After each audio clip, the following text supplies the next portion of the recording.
Good morning, everybody. We're in the home stretch. I want to say thanks to everybody for attending the 14th International Roundtable on Community Paramedicine. And we're ready to get started today. I want to thank our sponsors, the Paramedic Foundation, the SAVIC Foundation, Mobile CE, Physio Control, Paramedic Health Solutions, Image Trend, Crestline, and General Devices. Our first speaker today has been attending IRCP for a while, first as a provider of community paramedic services, and now sort of on the other side, on the payment side. So Matt Gaudreau is going to talk to us about assessing complex patients.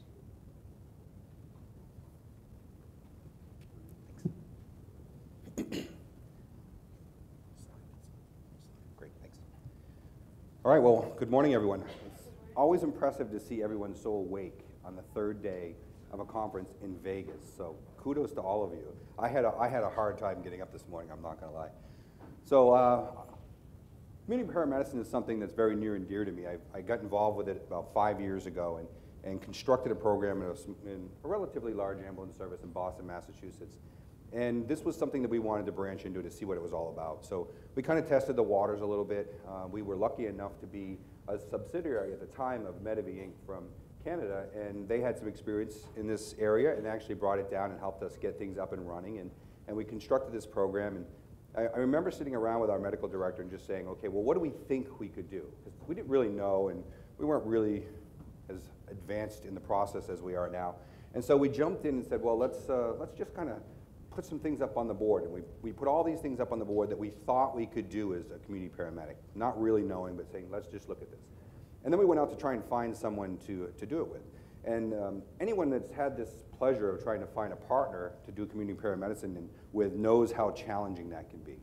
Finding a partner is incredibly hard, and largely because they still have this feeling of we're not really sure yet. We like the concept, we think it's going to be great, we're interested, we're intrigued, but we don't want to sign on the dotted line.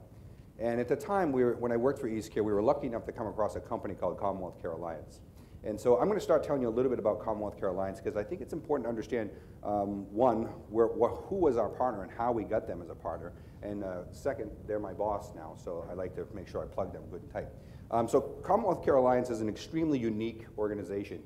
And for those of you from around the world, you probably have figured out that the U.S. has an extremely complex healthcare system when you think about it. There's nothing easy about anything that we do.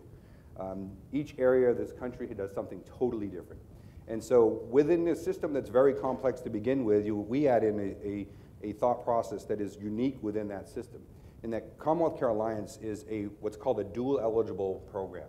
All of our members are both eligible for state assistance as well as federal assistance, and their health care is covered through a combination of those dollars. And again, that's a very unique situation within this United States. And technically, Commonwealth Care Alliance is a payer in the form of a health insurance company. So we are a health insurance provider, but we're also a primary care provider. So a lot of our members, not all of them, get their health care within our system. So we do both. And we wrap these members really, really tightly with a lot of secondary services. So one of the things I enjoyed listening to was how community paramedic programs are going out and assessing the social needs of members, of patients, and figuring out where their gaps are. This is something that my organization does as a matter of routine care. And we wrap our members really, really tightly with social services, with health outreach workers, with behavioral health specialists, primary care physicians, primary care NPs, and we do this within their homes. So we're already in the home. So it sets us up for this perfect case scenario for piloting a community paramedic program. Our members are already used to us being in the home. They've accepted this as being a norm, and they really want health care given to them on a very high level. And so that's one of the reasons why it works within our system. Unfortunately, in the US, this is a unique experience. But it's a very necessary experience. Every healthcare system in the world has the same type of patients. We all know who they are. Those high utilizers that are very complex, have a lot of comorbid factors. They have behavioral health issues. They're on every spectrum that we can think of. And they become the 5 to 10% that you see here, populations that utilize, that are high ED utilizers. They have persistent mental health issues. They really are homebound. About 75% of our senior care options members are above 65 age population members. are they what we call nursing home certifiable. So they could be in a nursing home, they meet the criteria for it. So to work with these members to try to keep them in their own homes is very challenging because they're very, very sick and complex patients. In addition to that, a lot of them are in some form of end-of-life care. And again, going back to our complex healthcare system, end-of-life in the United States could mean anything on a wide spectrum of care options. We have people that are in hospice systems that are in-home only, hospice systems that you go to their facility and stay in their facility. There's a lot of different types of systems. Our company uses what we call a palliative care system where we have an a la carte palliative care. They're still managed by their primary care doc, but we have a palliative care doc and team that plays a role to help in the overall picture.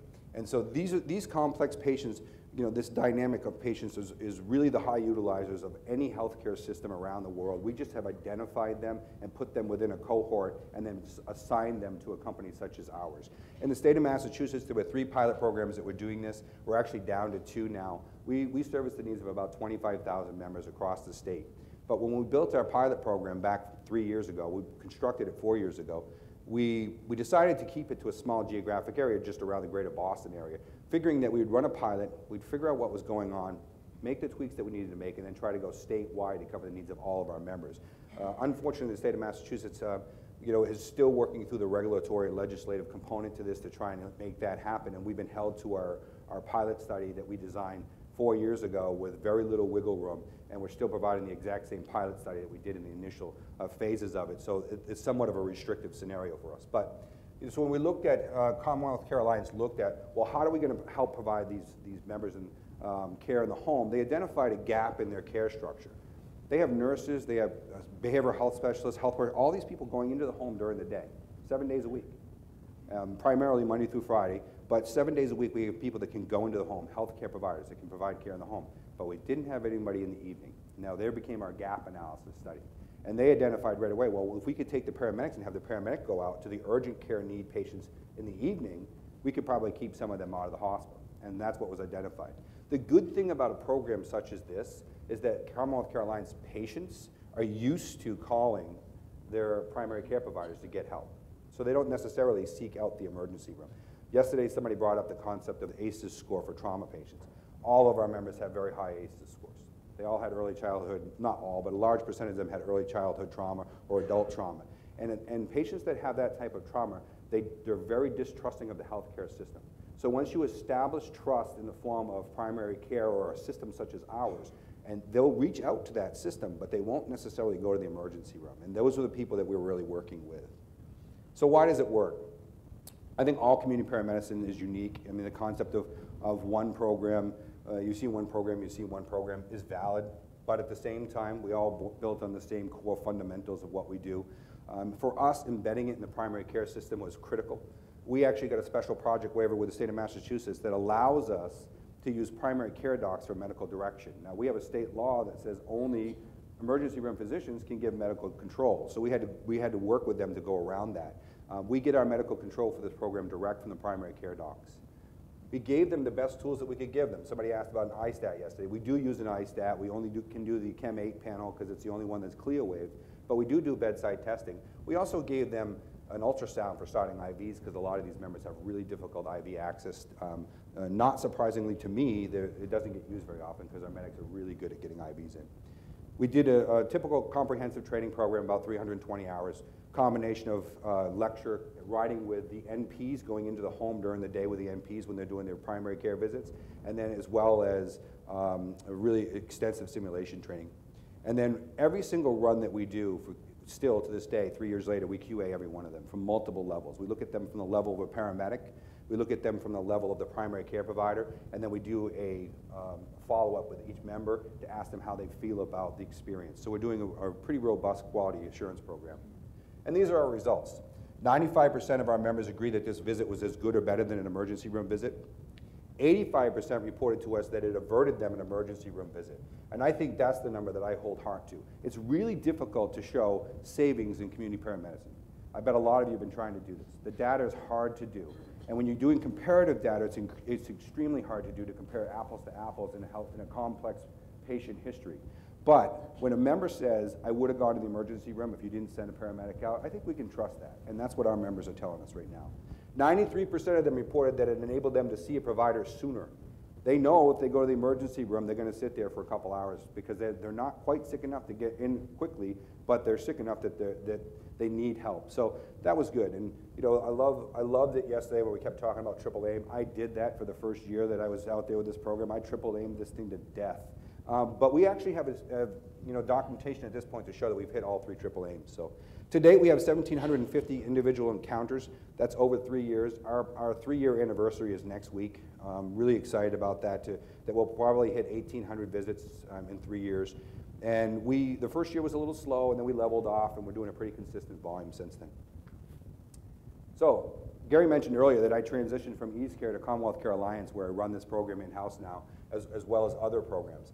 And when I came to the payer side, I had a really kind of awakening to the concept of what we were up against as an industry. And it's this: why use paramedics? I get asked this question every single day by our provider sites, our vendor sites, our delegated sites, our own providers. Why use paramedics? And it's a very valid question. And the hard part was I didn't have an answer for this when I first started going there. It was such a logical thing for me to do. We use paramedics because they're good at what they do. That's not a good answer when you're sitting in front of nurses, physicians, VNA representatives, people that are used to healthcare being what healthcare is, and they don't accept change well because they know that they're doing a good job at what they're doing, even though we could do things better, but they're doing it now. So why transition to a whole new group of people to come in and do that work? I think this is a question we need to get really good at answering as an industry. This is to payers. You want me to sign on the dotted line to send you a check, and I do it every month. I need a good reason why we should do it. Because frankly, the cost of care for paramedics to go and visit is not that much cheaper than other costs of care would be. So they have to do something better, and they do a lot of things better. And that's the stuff that we need to be addressing. The first thing for me is that first impression. Paramedics are really good at going into someone's home, walking up to them, and establishing a rapport. We've all done it. 25 years of 911 work. I did it many, many times. I understand this concept, and we take it for granted.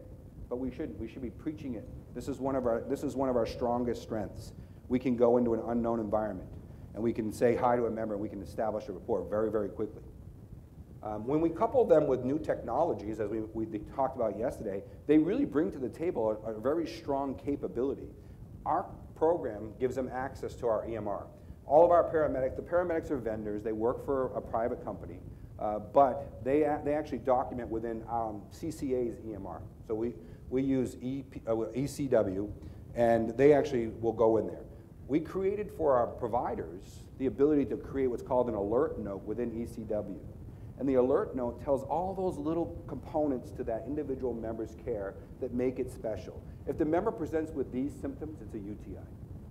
They've had it 50 times before. Oh, and by the way, only this antibiotic is going to work. So we have these alert notes built into the system to help guide the care. But the number one thing is the ability of a paramedic to walk into a house and take a look at a patient and know right away if they can treat that patient in the home or if they need to go to the emergency room. This is a skill that is hard to teach, right? It's really hard to get other clinicians that aren't used to doing this to get to that level of perception to be able to walk in and recognize sick from not sick. Now, what's really interesting is I heard somebody say this yesterday, sick versus sick. And I was going to title my presentation that because I agree with that statement completely. It's not really sick versus not sick. It's sick versus sick. There are the sick patients that are baseline sick. They're very complex. They have a lot of comorbid factors. They're sick every day of the week. Those are our everyday patients. However, the difference between them looking the way that they normally look in their sick state versus this is different, you look a lot worse, and we need to get you to the emergency room, is something paramedics are very, very good at. And that's what I think we should be focusing a lot of our energies on, is looking at these members, looking at these strengths, rather, of the paramedics, and that's what we should be selling to our payers, because they want to hear this story, okay? So our members at CCA are very complex, and they appear sick at baseline. So when they go into the emergency room to a physician that doesn't know them, that doesn't have access to their history doesn't really know that whether this is their baseline or whether they're really, really sick, because they can't get into our records to look at them. This is what we see. About 75% of our senior care options members who are nursing home eligible have 4 or more complex conditions, and 70% of them have some type of behavioral health condition. That combines, when they show up at the emergency room, means that 60% of our members are going to get admitted from the emergency room to the hospital. Here's where it gets complicated for us. Of the 60% that get admitted, 40% of them didn't need to. So if we have 1,000 members that go into the ER, 600 of them are going to get admitted to the hospital. And of the 600, 240 of them did not need to be admitted. It's a condition that we could have treated in the home. They would have been better off if we did. And they get caught up in a healthcare system that is risk adverse and runs every test known to man on them, even though they've had all of these tests 15 times before. And the patients hate it. They don't want to go to the hospital because they know what's going to happen. They've been down this road so many times before. I'm going to go in, they're going to give me 25 tests, they're going to admit me to the ICU for the first 3 days, and then they're going to move me to a floor. I'm going to be there for 5 days, and then I'm finally going to get to go home, when in reality, this is the same way my last 5 UTIs have presented, and all I really need is an IV antibiotic and then get sent home, right? And we see these members in EMS all the time. We know these members, we know who they are. A lot of their conditions are legitimate, and they really have these problems. We have to be able to figure out how to better serve these patients in the home. And when we look at high utilizer populations, there are so many factors that go into why they go to the ED, but there is a subset of them that don't go to the ED. And those are the ones that are probably at the greatest risk. So when we look at those high ACEs scores, when we look at those members that are not trusting of a healthcare system, they don't seek out the emergency room. So what do? They fight through it. I don't feel well today. I don't want to go to the ER, call up, and they're lucky enough in our system they can call up and get an NP on the phone. But if they don't call right away, they get a little bit sicker, they get a little bit sicker. They got 4 comorbid factors, they get a very significant health history, and they're very tenuous at best. And then they wait a little too long, and then boop, they fall over the cliff. Now they're really, really sick, and they desperately need the ER, and they're getting brought in by 911, and they need to be in the ICU for 10 days before we can get them to the floor for 5 days, so we can send them to a rehab for a month and then get them back into the home. Whereas a lot of these members, if they reached out for assistance earlier, and they actually sought out the help of the system before they get that sick, we know we can intervene with them, and we know that we can change the course of what's happening with their health care. So we think that in our system that this is where the paramedic's biggest strength is, because they can walk into that house, they build the rapport, all right? Of the members that we've seen, most of them have had at least 3 visits with the paramedics. They now call and ask for the paramedics by name, and I don't think that's a unique scenario. I bet you a lot of the programs in the room would raise their hands if we asked that question and said, how many of your paramedics get asked for by name by members? The difference in our program is this is urgent care only. So we're not seeing them on a routine basis, right? We do see them as needed. We may see a patient 4 or 5 times in the course of a week as needed, but it's all urgent care based. So the member has to initiate, or the care provider has to initiate in real time. Sometime in the afternoon, say, I want someone to go out and see this member tonight. They can ask for it 5 days in a row, but we're not scheduling it. All right, that's part of our special project, by the way. We have to do urgent care only. So now these members get a little sick. They pick up the phone. They say to the nurse practitioner, I think I'm coming down with a UTI. Can you send the paramedics out? The paramedics are going to go into the home. They're going to access the EMR. They're going to look at that patient's medical record. They're going to get a good understanding what the patient's baseline condition is. They're going to assess the member. They're then going to call into the primary care team, which is driven by the NP on call, who knows what's going on, and a physician. Collectively, they're going to create a care plan. That care plan is then going to be acted upon by the paramedic. Our average on-scene time is about 78 minutes. They'll do a full care plan, and we have goals to achieve. If we meet the goals, then the paramedic can sign out, create a note within the EMR, and close it down and move on. If they don't reach the goals, then there's a second phone call with the MP and the MD, and they discuss what happened, and sometimes they'll create a new platform, a new set of goals, and try a new pathway for the member. Often that new pathway is the ED. We're going to go in, we're going to try and give them some fluid, we're going to give an antibiotic, we're going to try and stabilize the member over the next hour. If that doesn't work, we're going to take the member to the emergency room. We've had some members that, became an incredible challenge from a healthcare system perspective because the distrust of the healthcare system, the in-house inpatient system is so severe that we actually had a member that signed herself out of the ICU with flared up CHF. She literally had rails 3/4 of the way up on both sides. Low O2 stats, signed herself out AMA and went home. Not doing it. What do you do with these members? Like, what do we do with them? In our healthcare system, we right now, in a normal system, that member goes home and probably dies. And then we pick them up and we try to resuscitate them and bring them back to the hospital. We need to be able to serve those members. So this member called into the MP and said, I'm not staying here, I'm going home. And we have to now create a care plan to try and take care of this member in the home, and we did. We visited that member with the paramedics in the evening. The NP went back the next day, the paramedics went back the next night. The MP went back the day after that, the paramedic went back that next night. And over the course of 4 or 5 days, we turned the member around in the home, stabilized the member, and she actually did very well. And from that day forward, when she started feeling her CHF come on, she'd reach out and ask for the paramedics, where she never would do that before. But these members exist in our world. I refer to them as members because I'm now the payer. I'm a healthcare plan, right? But you know, our patients, they exist in our world. We all see them. We all know them. They're an incredible challenge, and the system really does fail them to some degree. Being able to create a new pathway for care in a complex, urgent setting, it has tremendous value. In our system, as a payer for my system, that's where my value lies for community paramedicine. Every payer is going to have a different value. We all recognize that. Every payer has a different gap. We all recognize that. What every payer is waiting for is for us to be able to tell a story that makes them want this type of care.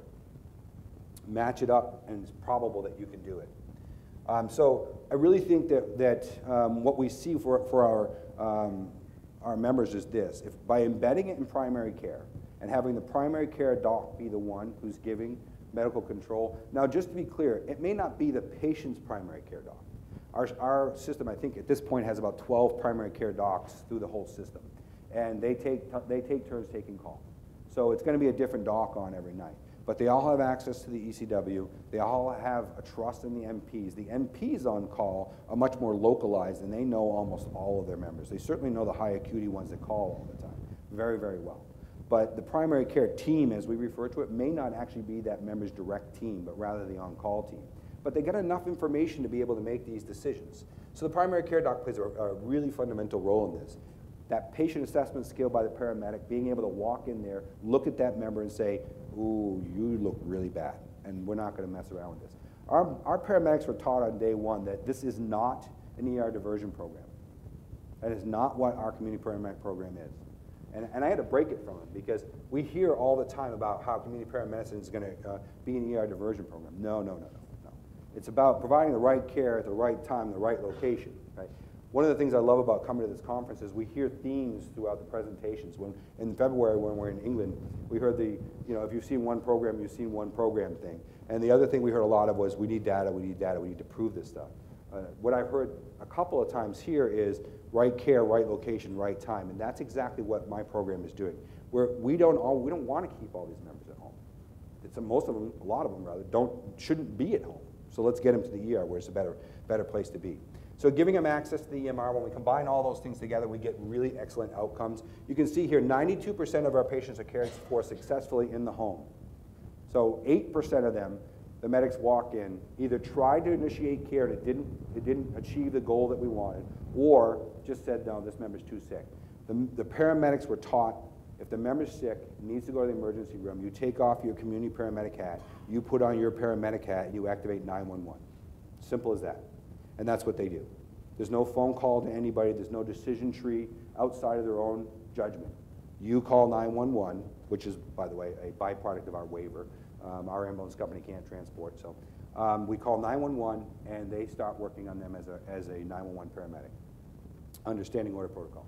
So 8%. So at 8% of these members go to the ED, and at the time of being touched by the paramedic, right? An additional 8% go to the ED within 72 hours. We look at every single one of those members to ensure that the care that was provided to that member was appropriate. We've been doing this for a little over 3 years. We have about 1,800 runs under our belt total. That 1,750 number was the first of last month. I know we did at least 50 this month, so we're a little over 1,800 visits. And I can tell you that every single one of these that we've looked at 72 hours has been appropriate care by the paramedic. Either the member got worse, or the labs, we'll draw labs on scene a lot and send them off to a laboratory that then reports directly to CCA, and the labs will come back and then we'll say, oh, we got to get this member in the ED. And that will happen quite often. And sometimes the member goes for totally different reasons, unrelated to what we're doing. But the good news is that even at a 72-hour window, we have great success in knowing that the members were treated appropriately by the paramedics in the home, and we do look at that. Somebody asked me once, why 72 hours? Well, I made it up.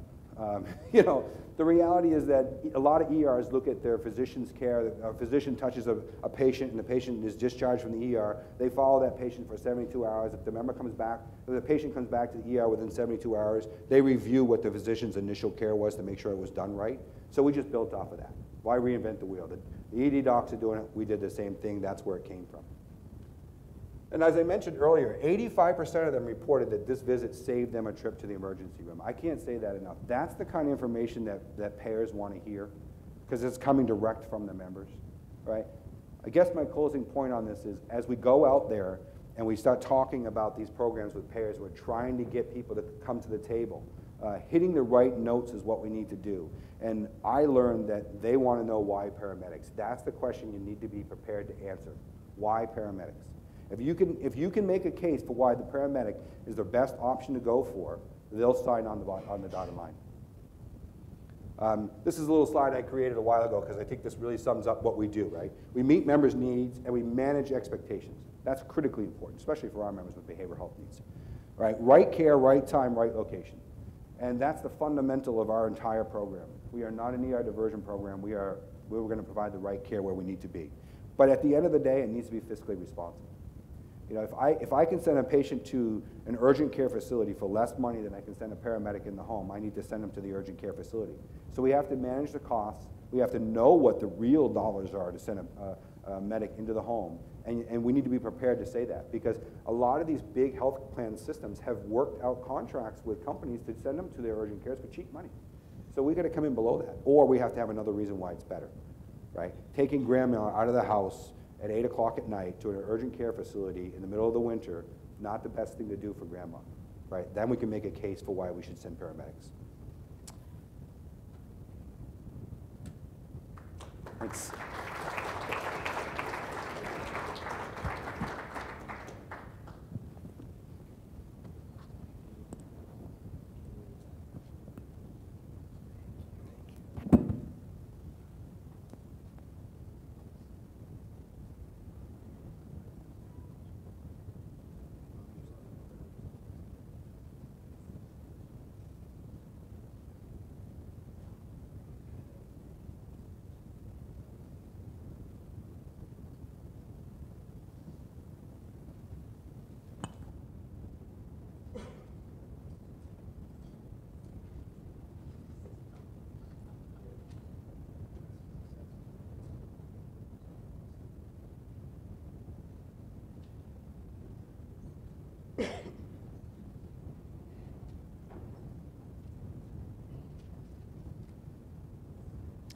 All right, our next presenters are from England, and Kevin will be talking about the impact of blame culture on patient care in emergency medicine.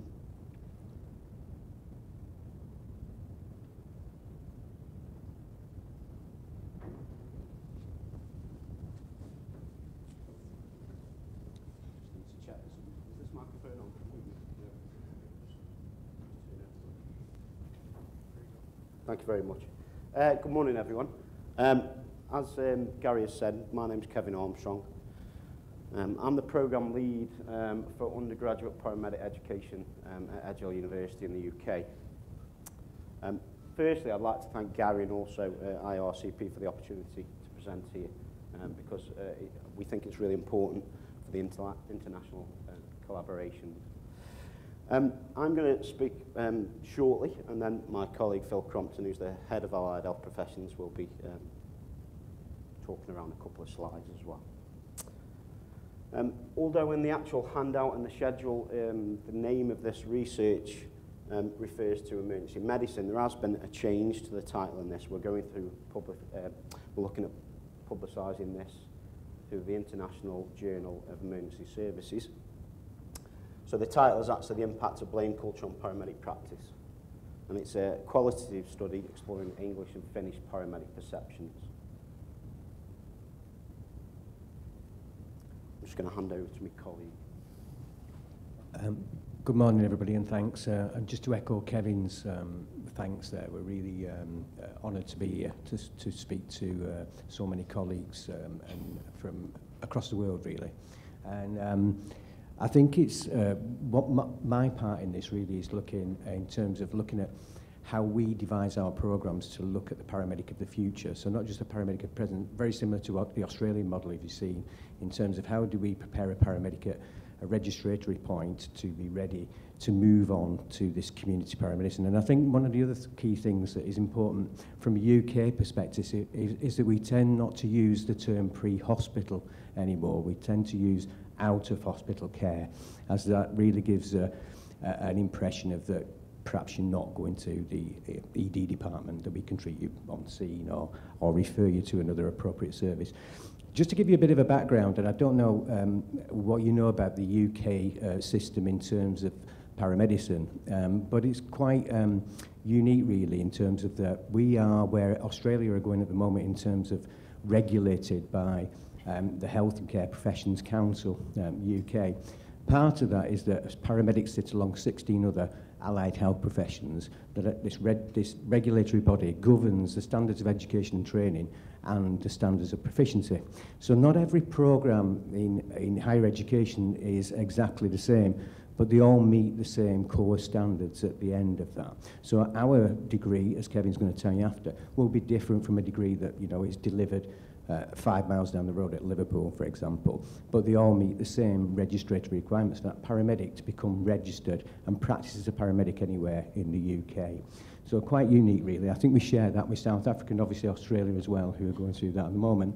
One of the other key issues is that this is a definition from the College of Paramedics, who's our professional body, in terms of this autonomous practitioner.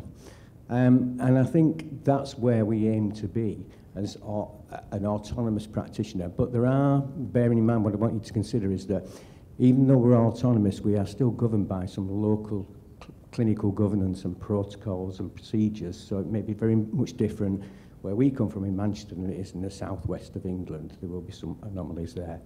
But ultimately, we aim to produce a practitioner that is autonomous, that can go out there, treat, assess and refer as well from that registratory point, and then develop through the education pathways that we offer, which will be different. The other key thing is that from a community paramedic point of view, we have community paramedics in the northwest that may be very much different educationally from somewhere else in the UK, because the register is as a paramedic. There is nothing additional to the register.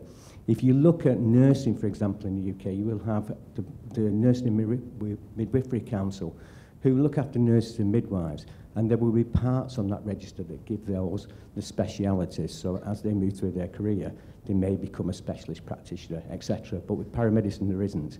And I think that's because the standards have to be quite broad, because we've got 16 professions on there, ranging from paramedics to arts therapists, etc. So diverse in there.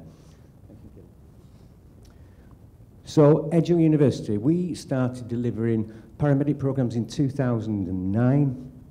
And just to give you some history, prior to 2001, 2003, paramedicine in the UK was not a registered profession, so it was not a protected title.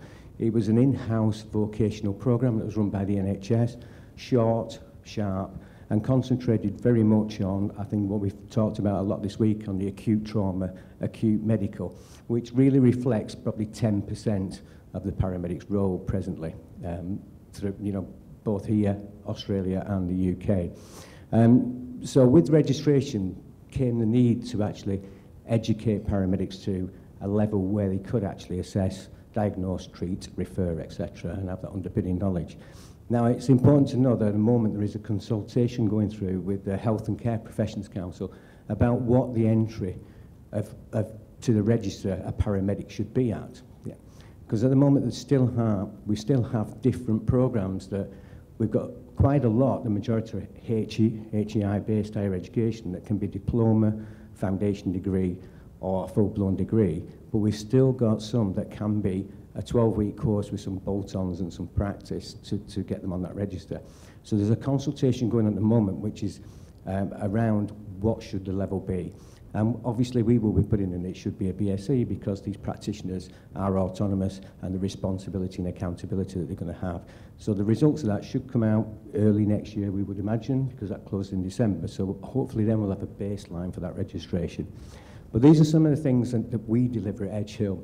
And in terms of this, this is not a national picture in terms of what we look at in the North West Ambulance Service, where we cover the North West of England. But it sort of reflects what we want to do with that community paramedic and with the advanced paramedics as well. So we run a 3-year undergraduate program, and it's very interesting looking at Australia's, because it's very similar to what they were saying around the step up. And we also run a post-registration for existing paramedics who have either come out with a diploma level education or have been given registration through grandfather rights, have been paramedics for many years and haven't had opportunity to develop themselves within higher education.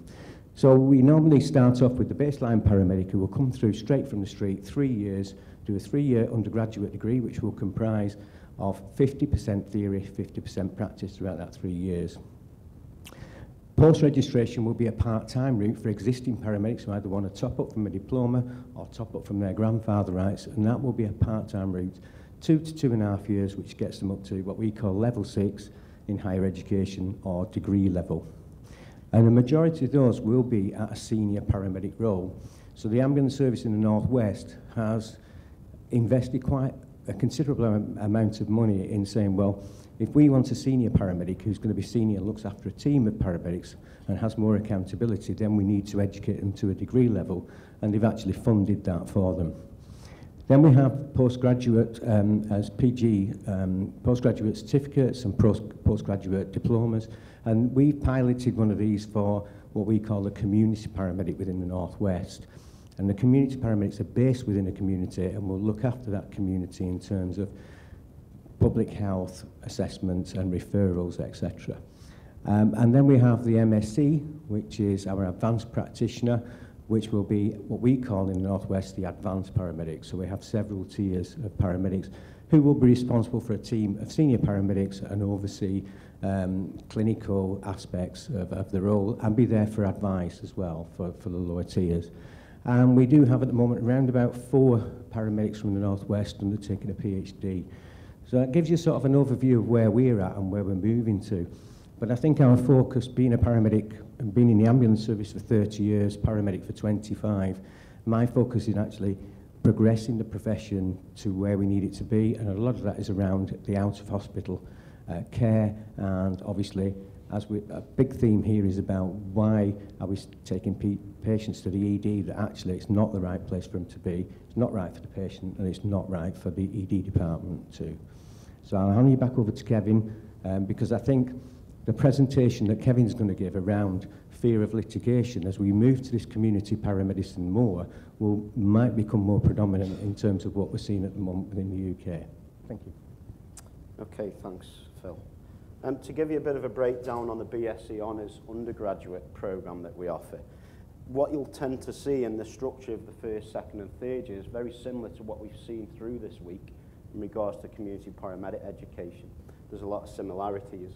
Obviously, this is our undergraduate programme, so from that aspect, certainly in the UK, what they're now seeing as a paramedic's role, the base standard, is actually going out, assessing, treating, possibly discharging on scene, and actually considering the social and urgent and primary care needs.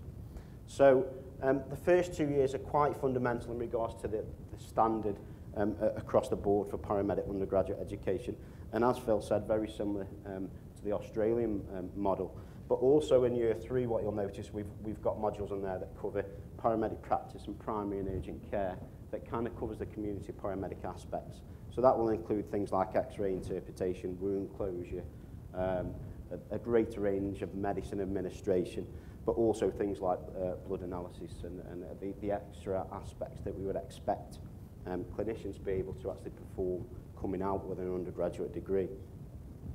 One particular module, and this is a bit of a shameless plug, so I do kind of apologise for that. But we're on the international stage, and I think there's relevance to this. The Exploring the Scope of Paramedic Practice as a module that we've included that tries to actually embed this international collaboration. Part of this module involves an elective placement for students at anything up to 3 months. Across the world, we've currently got links with Sami University of Applied Sciences in Finland, where we have student exchanges, bilateral student exchanges, but also the University of Johannesburg in South Africa. We have got links with a technical college in Germany for the potential of student placements, and this is certainly something that we're looking for in the US. We'd really like to, if anyone is interested, we would really like to strike up relationships for an international kind of student exchange perspective, because we think there's a lot of merit in that. We see that there's common grounds, and we see that programs and also patients alike are the same internationally. And I think it's important that we actually try to progress this globalization perspective. So to give you a bit of context into the reason why we felt the need to do this research, and I'm not the actual principal author on this paper, I'm a co-author.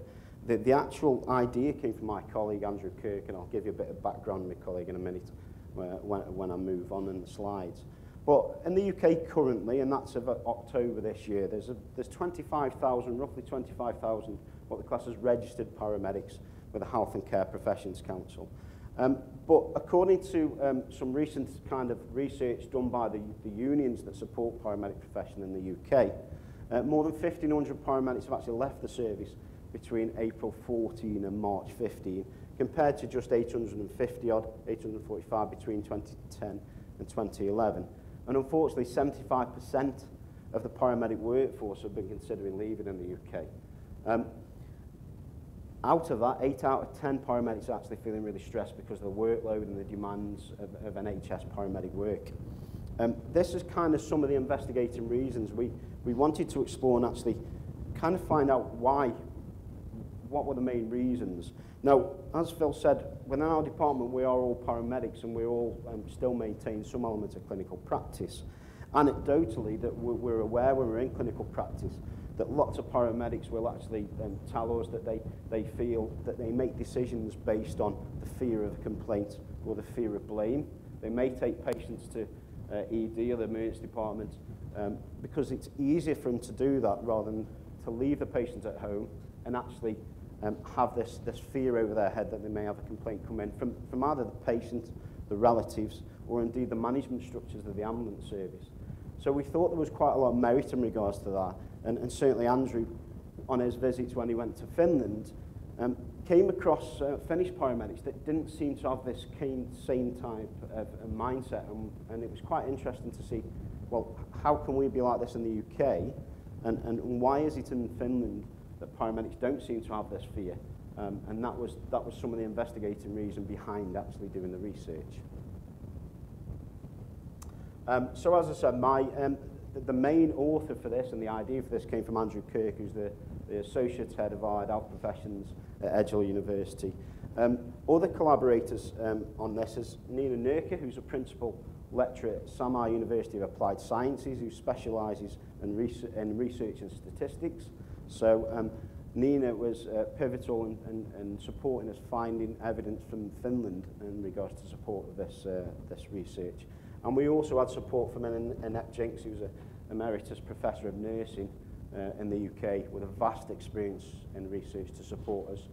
Both Andy and I are quite early career researchers, which is the term used in the UK, so we were thankful in the support that we had in regards to this research. So studies indicate there's quite a rise in complaints against healthcare professionals in general, with many reporting the use of defensive kind of medicine or defensive practice as part of professional care in emergency medicine. There is evidence to support that medical doctors do actually have fear of complaint, and they do actually change the way that they practice and actually practice defensively. The paramedics' perceptions of healthcare complaint culture and the impact of care delivery, though, is something that we haven't been able to find in the literature, and we think it's quite a pertinent area to research. The design and methodology for this study, we undertook semi-structured focus groups and interviews involving 20 English and 20 Finnish paramedics. And they range from newly qualified paramedics as a base level up to masters educated paramedics who've been in the service for 20 years plus. So we had quite a broad range of experience of paramedics in the focus groups. Why we chose Finland? Well, the English and Finnish ambulance services, they have quite similar organisational and professional scopes of practice. One of the main differences, though, that Phil kind of mentioned when talking about UK paramedics, and this is one of the main differences that what we've seen internationally, is the autonomous practice perspective. Although UK ambulance services will have a medical director that oversights the ambulance service, when the paramedics are out there in clinical practice on the ambulance, we would then practice autonomously in regards to decision making for administering drugs, doing interventions and so forth. There would be almost no consultation with a medical director. It would rarely happen. There is potential to seek clinical support through receiving hospital by speaking to a consultant in an ER department, but that again would be the exception. That isn't something that's routinely done. So we're aware that there's quite this difference. Now in Finland there is it tends to be physician-led in that respect. So they may have quite a broad scope of practice, they may have a broad scope of medicines administration, but a lot of that is actually done under kind of medical direction and consultation with on-phone telemedicine perspectives. But nevertheless, the organisational and professional structures of the ambulance service is very much the same. They will have paramedics, they'll have advanced paramedics and so forth. The actual educational pathways are very, very similar in regards to that as well. One of the main differences between Finland and also our programme in the UK is they actually offer a 4-year bachelor's with honours programme, and that allows them for dual qualification as a nurse or a paramedic, so they can actually go and practice either or. And that's one of the main differences between the UK and Finland. But the actual structures of the programme are quite similar in regards to the outcomes and so forth. So again, we thought it would be quite useful. In addition to that, we've got very strong and very close links with the Summer University of Applied Sciences, having actually done international exchanges for a number of years, and we continue to do that. More so now, even where we have Finnish paramedics actually working in the North West Ambulance Service, so they're actually being employed in the North West Ambulance Service. Interestingly, when we went through the focus groups, we've come across 3 broad themes that were identified in the research. So blame culture and its influences, the impact of complaints against paramedics, and the use of defensive practice within their roles. What we identified quite early on, and this was from one of the very first focus groups, and it was identified by Finnish paramedics, that there was quite an issue in regards to social media. It wasn't something that we'd actually perceived as authors of this research, that whether or not social media would have an impact on clinicians and an impact in regards to the blame culture or the influences in regards to that. So the social media aspect, what we actually found was that a lot of the paramedics were kind of concerned that they had no kind of regulation over patients, relatives, bystanders actually filming and actually posting almost live instant kind of outcomes of incidents while they've been practicing. They're starting to become more conscious and aware that whatever they do, they are at risk of actually being publicised instantly. So by default, they're starting to change the way that they practice. And they may actually change their decision-making in regards to the fear of this actually being uploaded on social media as soon as this is taking place. One student actually referred to it a bit like, almost like a kangaroo court, and I do apologise to Peter because I don't want to highlight kangaroos as being a bad thing. But obviously, they highlight it as a bit of a kangaroo court, and actually they're proven to be guilty before they can actually defend themselves in that respect.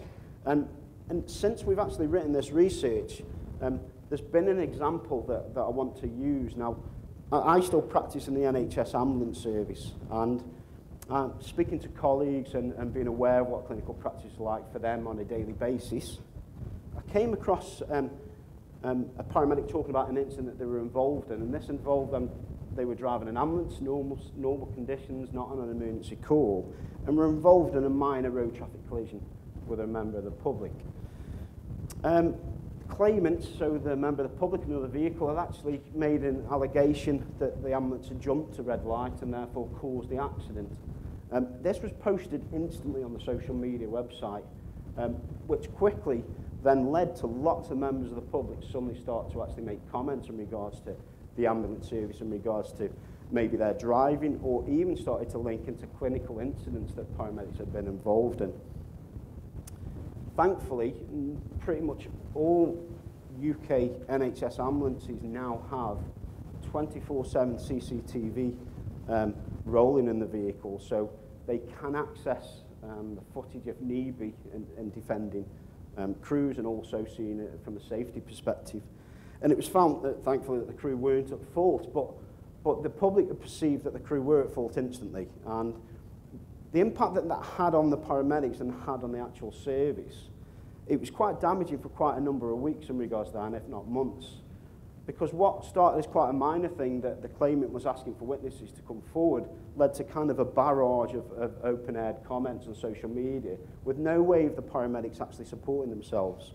There's now very, very strict standards and regulatory standards through the Health and Care Professions Council in the UK of paramedics actually using social media appropriately. So they felt that they couldn't defend themselves actually on the social media site. But it actually led to members of the public making claims that the ambulance service covered up events, or actually, you know, the old kind of incident, well, they drive on blue lights because they must be late for the lunch, or they're late for finishing, and everything else that sometimes the public may perceive paramedics practicing in the ambulance service. So this was quite a damaging impact, and it's quite interesting that this came to light after we started doing this research, and it's certainly something that we're going to look at in a little bit more. The conclusions that we found, that we think the study actually makes an important contribution to exploring the impact.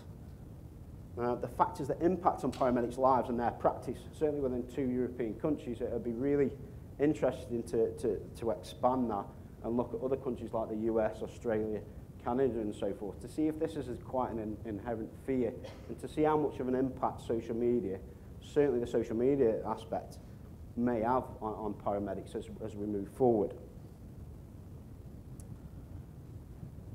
And I think that's it in regards to my presentation. I don't know, so yeah, I'm about on time. So thank you very much. Thank you for the invitation, and thank you for the time to listen.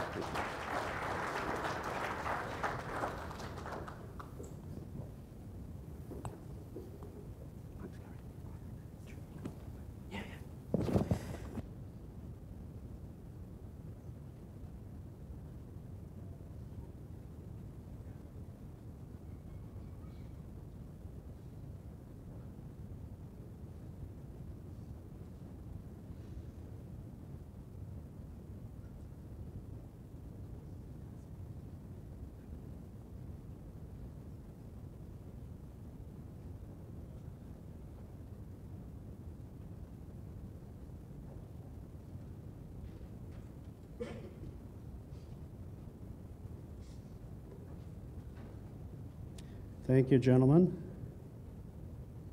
I appreciate that. We made an adjustment in the presentation, so give me a second.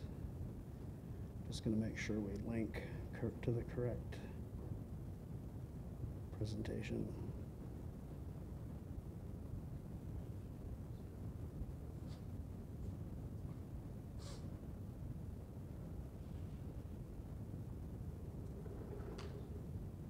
All right, our next presenter is Jonathan Veit, and Jonathan's going to talk about why harmful habits make financial sense toward a unified lexicon to prove community paramedic programs' financial value.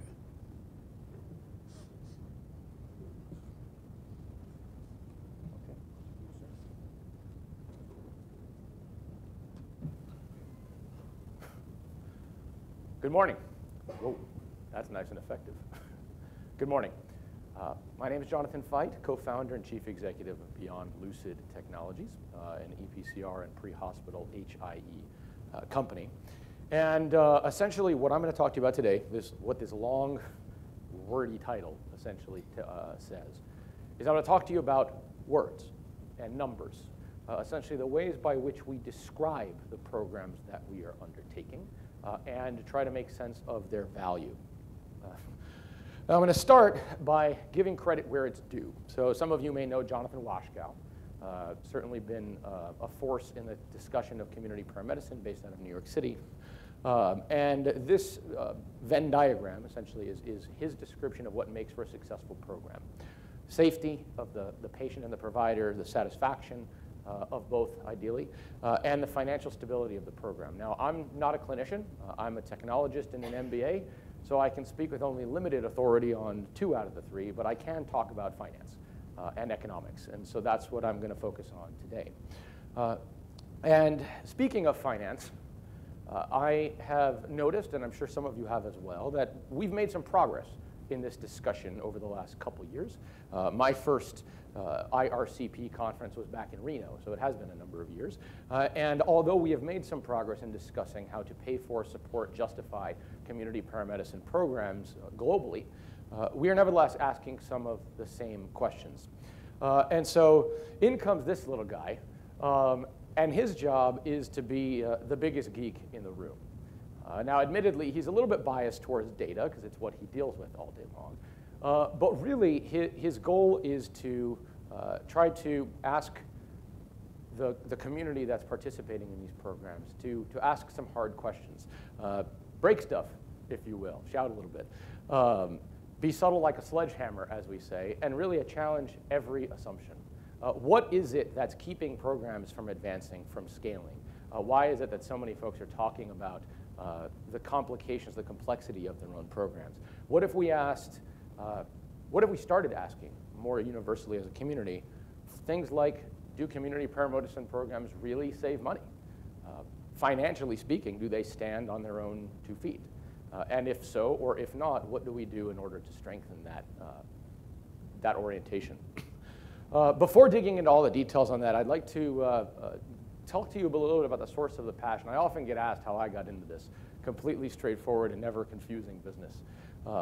And so really I'm going to highlight a couple folks here.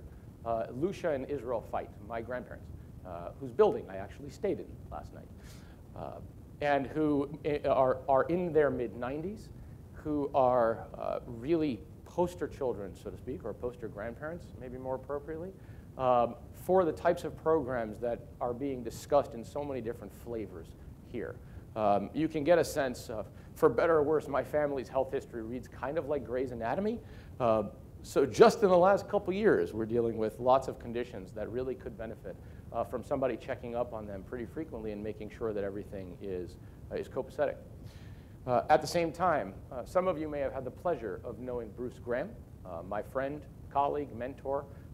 He and I worked alongside one another for about 3 years, and a number of months ago he passed away from Lou Gehrig's disease. Bruce was passionate about the potential of community paramedicine. He bled blue in every shade, but he definitely saw the future of this industry in community paramedicine and mentioned in the last few months and weeks of his life how much he could have benefited from being in one of these programs. I apologize if I sound a bit emotional. I certainly am. But the idea that he could have benefited from that and how we expand the viability of these programs, emphasize their necessity, goes beyond the social, goes beyond the heart of our programs, really to making sure that they can live on their own. So that said, let's jump into the hard question. Let's assume that some of you are optimistic, patriotic, possibly foolhardy enough to run for office someday, and someone comes over to you and asks a hard question like, what is the actual financial or economic, since we're talking about words and finance and economics are not quite the same, but they ask the question, what is the financial value of a fire or EMS service? Well, some of you may have faced this question. In my community, we certainly have. And there's lots of different ways that we can dig into answering this question. Lives saved, property saved. I live out in California, so what's going on certainly in Northern California is in my backyard. The value of property and lives saved is certainly relevant. I have a 2-year-old, so the Halloween costumes are not to be neglected. But the fact is there are many different ways to slice this. However, we also have both the wherewithal and in many cases the information to ask some pretty hard questions that we can dig into, like what is the economic value of these programs?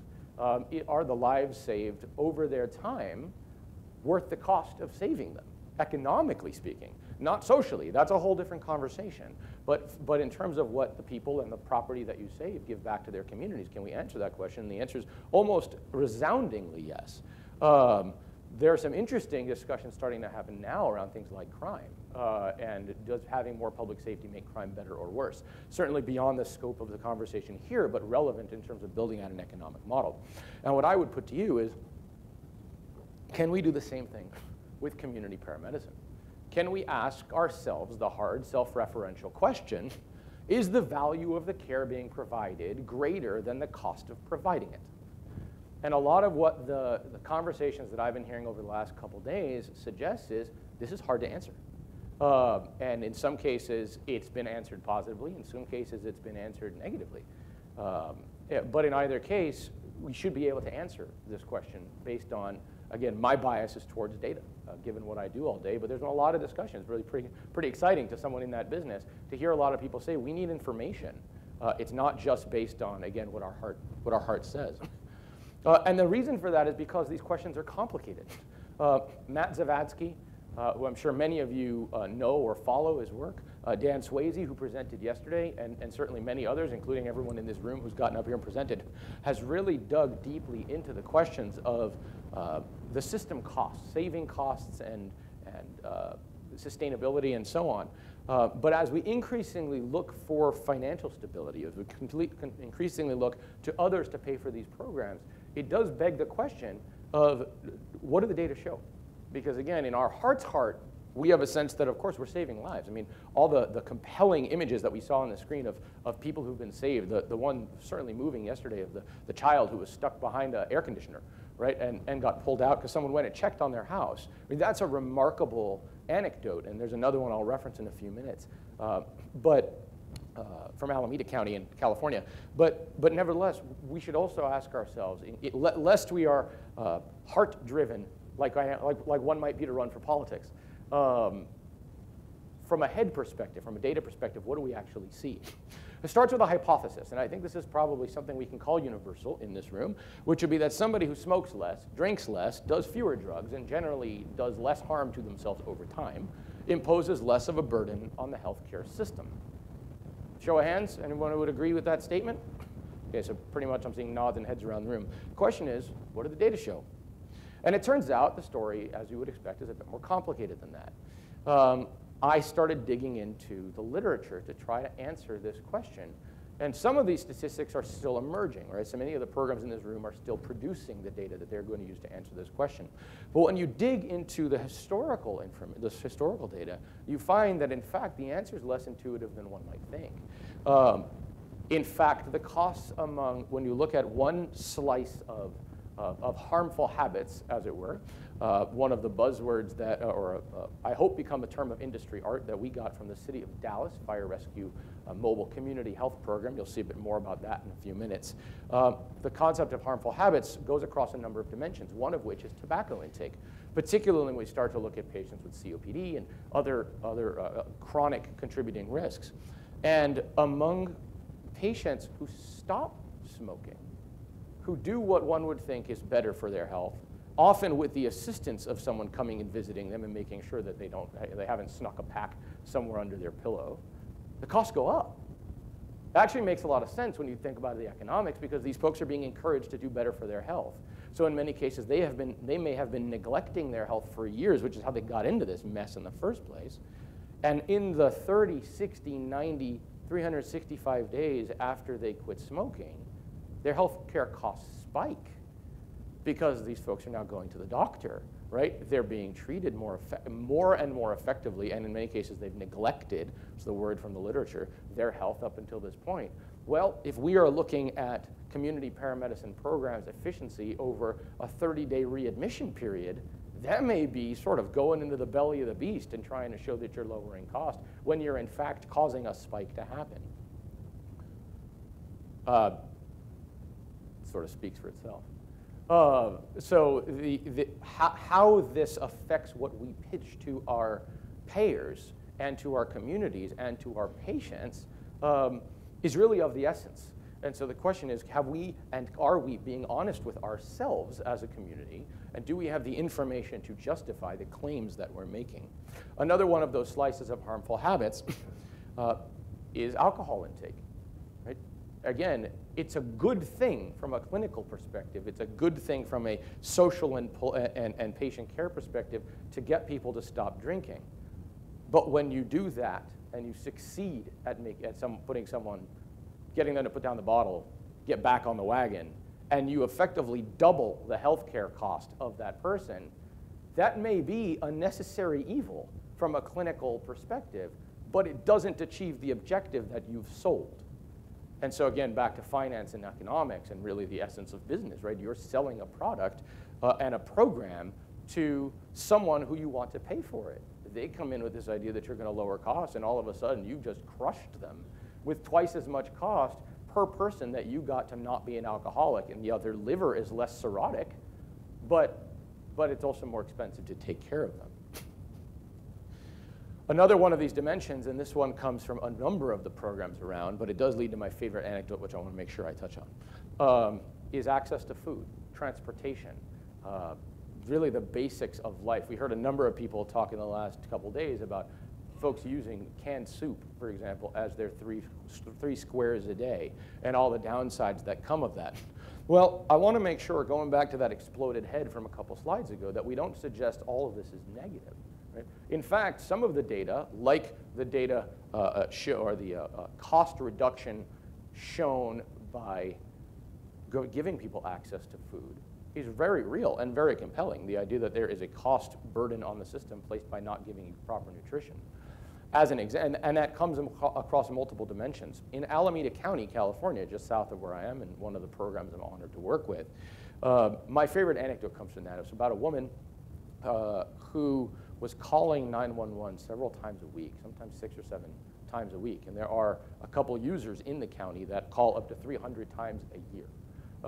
So it's certainly a compelling case for the cost they build on in the system. And when the community paramedics visited her home, they found that she was malnourished, but she was eligible for food stamps. And she was calling because she didn't feel well, because she was malnourished, but she was eligible for food stamps. Why wasn't she getting them? Well, it turns out that in California, you need an ID to get food stamps. And she couldn't drive, so she couldn't get to the DMV. So she couldn't get her ID, so she couldn't get her food stamps.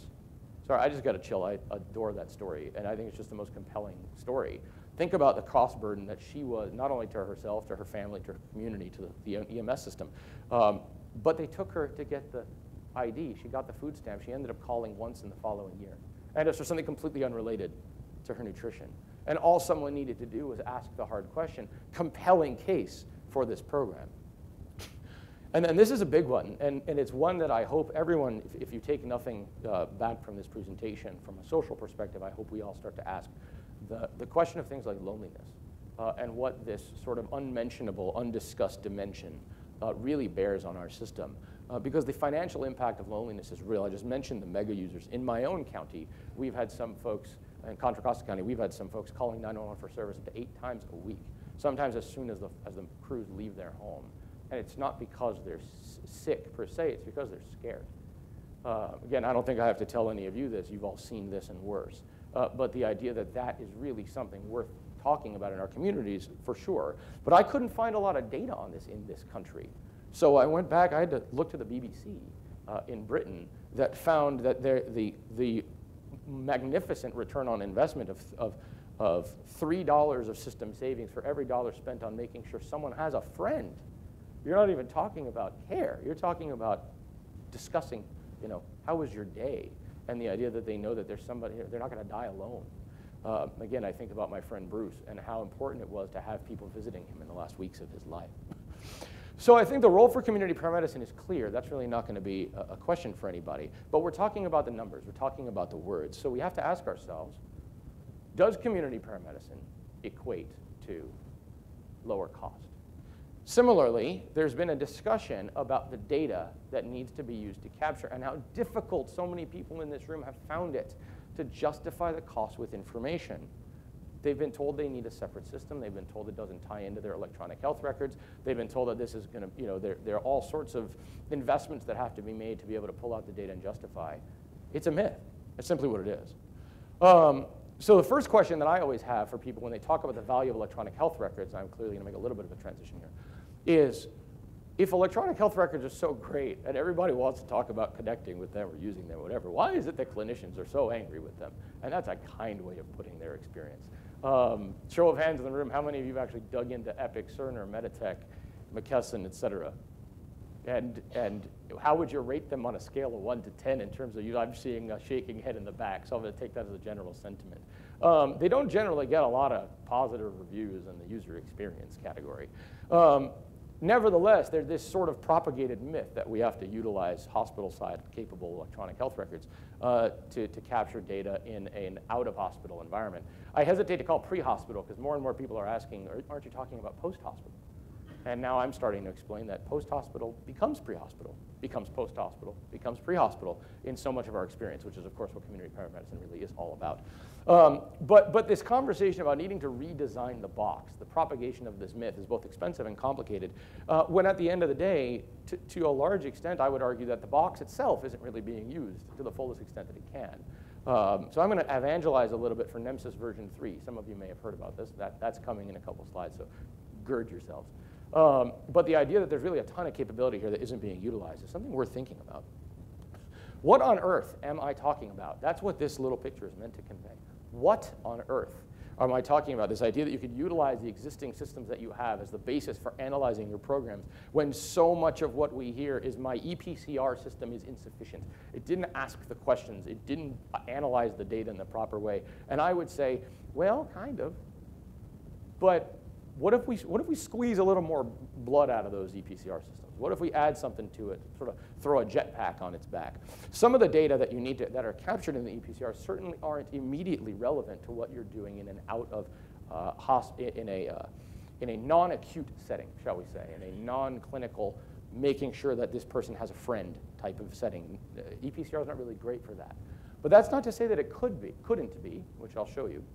And secondarily, a show of hands if you've ever done a wellness check or community paramedicine visit and found that there was the need for an emergent call. So there are some hands in the room. This idea of scaling up a call is real. And the idea that you have multiple data systems now working in a single environment that may or may not be compatible or may or may not have been made compatible adds some layers of complexity. The one case that I think of that I went on a visit to was a case where a COPD patient who is normally sort of sitting at home, not doing a whole heck of a lot, having trouble breathing. Turns out that person got up too fast earlier that day, had a hypoxic episode, fell over, hit their head on the end of a table, and ended up with head trauma on the floor. That's not a wellness visit anymore, and a separate call ended up being made by a community paramedic to a 911 service that they were a part of to come out and do the documentation on that call. This idea that you need separate systems means you can end up with orphan data, because that information about that patient, the fact that they had an emergent call on a community paramedic call, now need to be reconciled later. That's its own set of challenges. So let's try to potentially poke a hole in that myth a little bit. So when one asks the question of what are the types of data that would need to be added, for example, to an EPCR to make it useful in a community paramedicine environment, we found that they fall into a couple major buckets. And this leads to a conversation that's a bit longer than we have time for here, but I want to get you thinking about it. They fall into a couple buckets named here: family history, past visits, mental health, and the social factors. Social factors sort of fall into the other buckets. These three primary categories have technical relevance. They are not just a good idea. In fact, those three primary categories, when added to a NEMSIS version 3 EPCR, I'm saying this on video, I'm saying this on record, I will send you all the technical slides on how to make this happen if you want them. I'll find me afterwards. When you add those three primary buckets of information onto a NEMSIS v3 record, you get something called a clinical document architecture output. Specifically, there are a variety of them that I can go into later, but the continuity of care document, the consolidated clinical document architecture, the CDA revision 2, which is on the NEMSIS website. What the CDA is the subset of data that coexist between electronic health records and ePCRs. And they are the information that electronic health record systems use to communicate among one another. So when Epic wants to send data to Cerner, which sends to McKesson, which sends to Athena Health, which sends to a pharmacy, which sends to an outpatient dialysis clinic, and so on and so forth, they use CDA structured documents. This is a federal standard. Your taxes paid for this. It's organized under the Office of the National Coordinator of Health IT. And the guidelines are published on how to take that data and transfer them between those systems. When you add those 3 primary buckets of information onto a NEMSIS v3 document, you get a CDA. And that means that your information can be sent into Epic, Cerner, Meditech, McKesson, Athena Health, eClinicalWorks, and so on and so forth. And they've been like that for years. This is meaningful use stage 2 is about 3 or 4 years old already. And this was all for meaningful use stage 1. It goes back to the time of Hurricane Katrina. So this information has been around for a very long time. We just haven't really talked about it. You guys get it as an EMS and fire services in the form of NEMSIS 3. And not a lot of people have explained the purpose of NEMSIS 3. But its purpose is to rigidize, to coin a term, make rigid? Rigidize the data that you are sharing or that you are capturing and make ready to share between the systems. So on your right, you can see the time. It's hard to see some of the nuance on here, but on the right is data coming out of the NEMSIS 3 dashboard just for motor vehicle crashes. On the left is the NEMSIS 2 data. And if you look closely, and by the way, this is all on the NEMSIS website, so you can go in and dig into it on your own. The shades of detail in the NEMSIS v3 data are so much greater, but their structures are so much stricter that they give you the information you're going to need to find corollary data elements on the hospital side. People ask about this magic HL7 thing. HL7 is just NEMSIS for electronic health records. The CDA is the Rosetta Stone that goes between them. And any system that you use for NEMSIS 3 can expand itself to include that. That's important because it answers so much of the question here of people using Epic in the field. That's not quite a perfect fit. People using their ePCR in the field, not quite a perfect fit. But if you could expand one so that it translates into the other, wouldn't that be fabulous? And you'd have the rigidity that allows you to analyze that data in a way that answers both your 911 and standard EMS fire type questions, your agency-related questions, and allows you to dig deep into the individual. Imagine the ability to chart someone's heart rate over a 30, 60, 180, 365-day period to prove the value you're providing to that CHF, COPD patient's family, to chart their blood glucose levels for a diabetic patient, to see how many times they actually fell down, et cetera, in a fall risk patient. And the idea that you can share that data with other clinicians in a way that they can use now allows them to say, I see the value you're providing.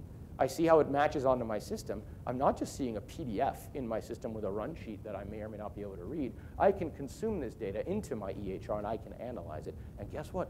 It can give it back to you too. So community paramedicine encounters may not be clinical, but at the end of the day, they need to be measured. This has been a running theme of the last 2 or 3 days, which makes my heart sing, to use a phrase I recently read and kind of loved. If you can't measure it, you can't manage it. Pretty famous saying, attributed to lots of different people, which I find funny.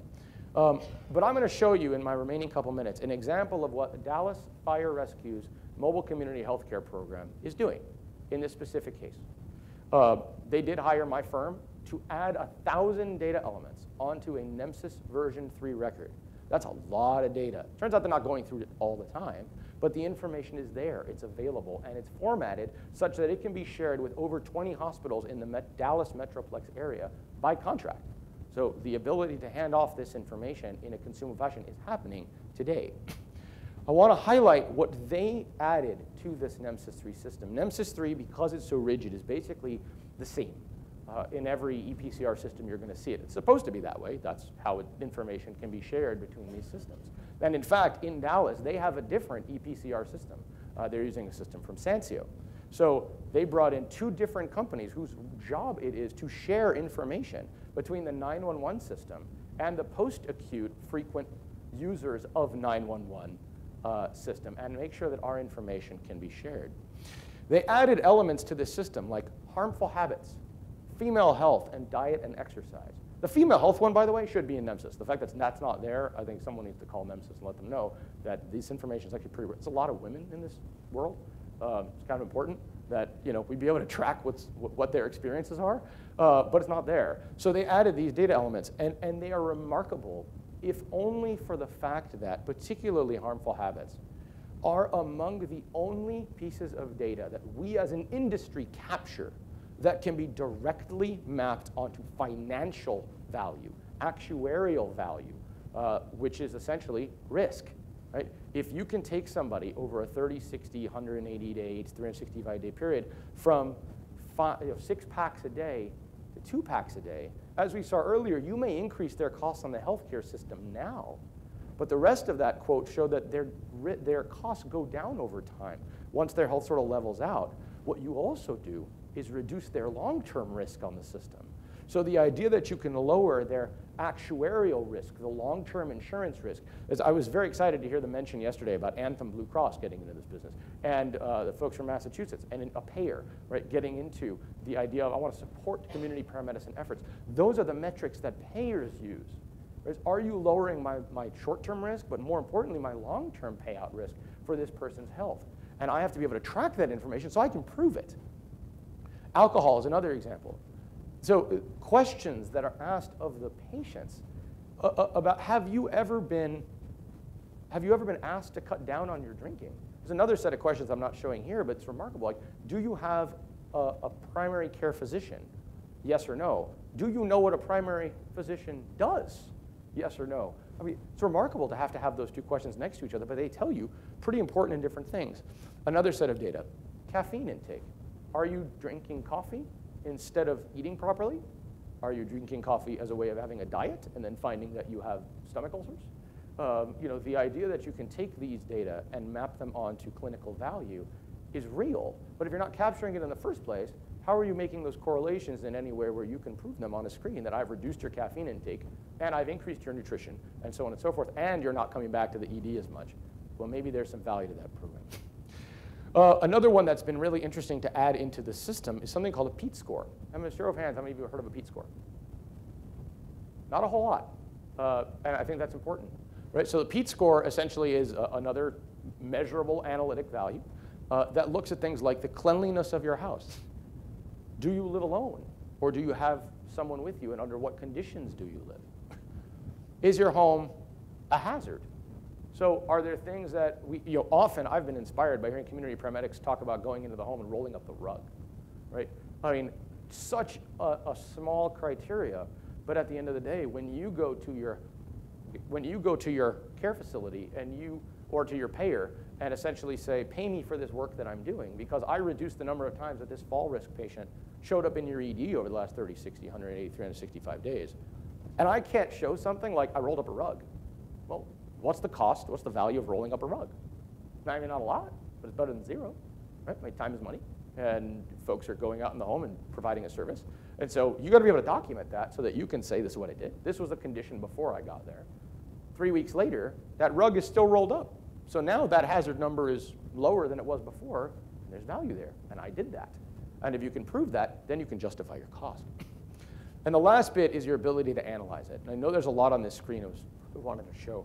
But again, there's been so much talk about the ability to, or non-ability to slice and dice this data the way you want to. And so I wanted to highlight that the Dallas Fire Rescue Program had about 40 analytic measures that they knew they wanted. What was remarkable was before they brought me and my team in to help them with this, they were using something called InfoPath to do that documentation. If none of you have heard of InfoPath, you have had a better life. Take Microsoft Access and make it worse, and you end up with InfoPath. And it turns out they were capturing a ton of data and had no way to slice and dice it. But they actually were sitting on this stuff. And it was remarkable when they charged us with saying, we need you to help us analyze the data. And it turns out they had it all there. They knew what they wanted to look at. They just didn't have a way to do it. So we had them, I did with the medical director of the department and with the EMS chief, we did a design session. It's about 2 or 3 hours with a whiteboard, basically saying, no one's ever asked me to land an ambulance on the moon. Actually, the medical director then replied, I don't care if you can land it on the moon, I want to know that you can bring it back. Of course. Way to move that bar. But the point was, when I asked these folks, there's not a lot of folks who run a bigger program than Dallas Fire Rescue, and they're capturing enormous amounts of information that they don't have any way to parse. And I essentially said, if you're capturing all this data and you're spending a lot of money to do it, what do you want to ask? And they didn't have an answer, aside to say that no one had ever asked them that before, which I thought was a pretty compelling case. So I suggested that they come up with some suggestions. And after about 15 minutes, the floodgates opened. And I just want to mention it here because I think it's brilliant. The medical director of the city of Dallas, Dr. Marshall Isaacs, has something that he refers to as prime numbers. And essentially, these are patients, particularly who are drug seeking, who find ways to fall off the grid. And what that means is if you're coming in through a 911 service and there's a CAD call associated with you and there's an EPCR associated with you, I know who you are when you show up at the hospital on Tuesday. Then you get discharged. Wednesday, you walk in. Thursday, you get someone to drive you to a different hospital. The following week, you're taking a bus to another facility. Your HIE doesn't see all of this because HIEs are their own complicated beast. You're not coming in through the 911 service every time. These different hospitals are not necessarily connected. And meanwhile, you're seeing 5, 6, 7 different clinicians to get your drugs and other substances that you're looking for, and the system doesn't see you. And when you come in the following Tuesday again, well, it looks like you've had your first encounter, second encounter in 2 weeks, and everything else is blind. And his challenge to the systems, the tech systems in this arena, let's close that gap. And there's no reason we can't. Electronic health records and EPCRs can talk to one another. EPCRs and EPCRs can talk to one another. Community paramedicine documentation can layer onto EPCRs, so those talk to one another. HIEs are begging for systems to send them data. And if your takeaway from today is that all of this is possible, then I've done my job. It is a very exciting time to be a geek in this business. And so if I can provide any additional detail on the how these types of interoperability efforts happen, again, what your tax dollars paid for, please see me afterwards. I'll be happy to send everything by email. Thanks very much.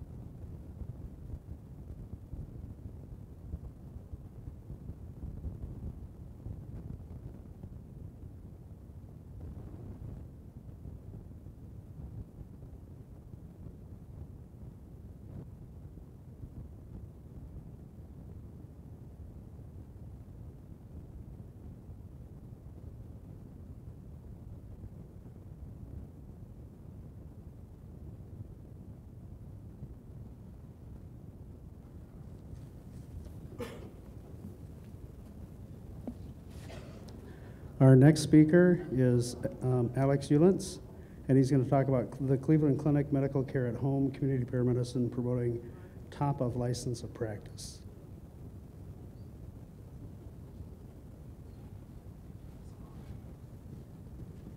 Good morning, everyone. Slight title change as I was editing slides yesterday, no content change. So my name is Alex Ulentz. I am a medical student at the Cleveland Clinic Lerner College of Medicine. Prior to this, I was actually an EMT, or what we're calling a primary care paramedic here this week, for 4 years. Almost done with med school, and I'm actually taking a year off to help launch and get a preliminary research study going of a community paramedicine pilot program. So just quick overview of what I wanted to touch base on today. Since this is an international poll, I just wanted to kind of introduce everybody to the Cleveland Clinic and 2 of our institutions, the Center for Connected Care and Medical Care at Home, both of which are starting to pilot out community paramedicine programs to target their particular patient populations. We'll go over just a quick 2-slide intro of our pilot services that we're providing, some similarities and differences to other programs that we've seen here this week. We have the unique benefit, I think, of trying to layer on a research study that would hopefully be publishable by the end of this onto the pilot that we're already doing. And I'd like to finally end with some lessons learned in future directions of where we see things going in the next year or two. So if you're not familiar with the Cleveland Clinic, we're located in beautiful, sunny Cleveland, Ohio. We have the distinct pleasure of being ranked the #2 hospital by U.S. News and World Report this year. We're a tertiary care center, so in terms of community paramedicine, that means we get to see all sorts of interesting and maybe non-traditional complex care needs. Just to give you an idea of the patient volumes that we're dealing with, we have about 652,000 ED visits across the system each year, and of those, about 220,000 are admitted. Our main campus is located in downtown Cleveland. We have a number of regional hospitals as well, located throughout 5 counties. The reason that I'm even showing you the distribution here, when we get kind of more into the research aspect of things, the way we set up our study is basically showing that at the baseline, the east and west side patients were essentially the same in terms of how sick they were, how frequently they used the hospital. So we basically drew a line down the middle through the little Cleveland Clinic logo, and made half of those patients eligible to see a community paramedic, and the other half would be our control group. In addition, we have a number of family health centers and health wellness centers spread throughout the Cleveland metro area as well. So the reason I'm even providing an overview and kind of technical definitions here is really to drill home the point that what makes our program a little bit unique is that our community paramedics come out of an established primary care practice. So these are patients who are either within the Center for Connected Care or medical care at home. So the Center of Connected Care manages about 12,000 Cleveland Clinic patients, and they basically handle everything from discharge through the 30-day mark. So any type of post-hospital, post-acute transition, they have teams of doctors, both primary care and specialists. We have nurses, care coordinators, social workers, home health aides, PT, OT, that are all part of this team to really focus on managing transitions in care. The group that is currently piloting our community paramedicine program is medical care at home, and they basically take a subset of Center for Connected Care patients. We have about 1,300 patients spread across 8 counties, and these are folks who really need kind of the old school physician home visit. These are typically elderly patients with mobility issues and lots of complex care needs. Where getting a regular physician home visit really seems to benefit them. So prior to July of this year, our medical care at home physicians, we had one physician in particular who took on the challenge of trying to reduce unnecessary ED visits and hospitalizations. And he valiantly tried to do this basically by himself. So we had one physician who was taking every urgent call in the practice of 8 physicians and try and get out to patients' homes, see them as quickly as he could, and try to figure out, you know, if you have CHF, can we just double up your Lasix tonight? Can I check on you tomorrow morning and hopefully avoid an ED visit? And he did a great job at that for the patients he was able to see. Unfortunately, a lot of that time was spent driving, dictating, doing charts, and either logistical or administrative duties and not necessarily patient care. So in that sense, we weren't leveraging mobility and training of paramedics that were already hired by the Cleveland Clinic. And we weren't really using telehealth technology that the clinic helped build a platform for, but we were having a hard time getting it to a particular patient population, especially medical care at home. So over the course of a couple months, we basically pitched the idea to our medical care at home 8-physician practice of, we have paramedics in our emergency department. They have a ton of training and expertise in both the emergency department itself and fire EMS 911 response. Is there a way that we can leverage them to decrease the amount of time that it takes to get a provider out to the patient's home? Can we increase your physician's productivity and have them see more urgent patients and potentially prevent more unnecessary ED visits or hospitalizations? And really, can we use paramedics to improve outcomes? And what we're really looking at there is morbidity and mortality. So in July of this year, we basically took 2 of our paramedics from the emergency department. They each had 15 plus years of 911 and emergency department paramedic experience. And we created a non-transport EMS agency within the state of Ohio. So essentially, we are able to send paramedics out to a patient's home, able to do a community paramedic assessment, but in the rare case that 911 is the appropriate response and ED is the appropriate level of care, we essentially have to call 911 like anybody else and do a transfer of care either over the phone or on the scene. Our training program included a 1-month training period, which sounds like similar to other programs here, essentially involved working with the physicians and nurse practitioners who were doing home visits. We also found that wound care was going to be a big area that our practice focused on that paramedics typically didn't have training for. So we also tried to build in some time with wound care nurses in both inpatient, outpatient setting, as well as our wound care clinic with some of our plastic surgeons and podiatrists as well. So the services that we provide currently are essentially 3 visit types, the post-hospital visit, the urgent visit, and the scheduled follow-up. Because these patients are already enrolled in our primary care practice, it does make transitions of care a little bit easier, and I think that's one of the reasons our program has gotten off to a relatively smooth start. I don't want to jinx anything. So in the post-hospital setting, for example, medical care at home patients are flagged in our electronic medical record. Cleveland Clinic uses Epic.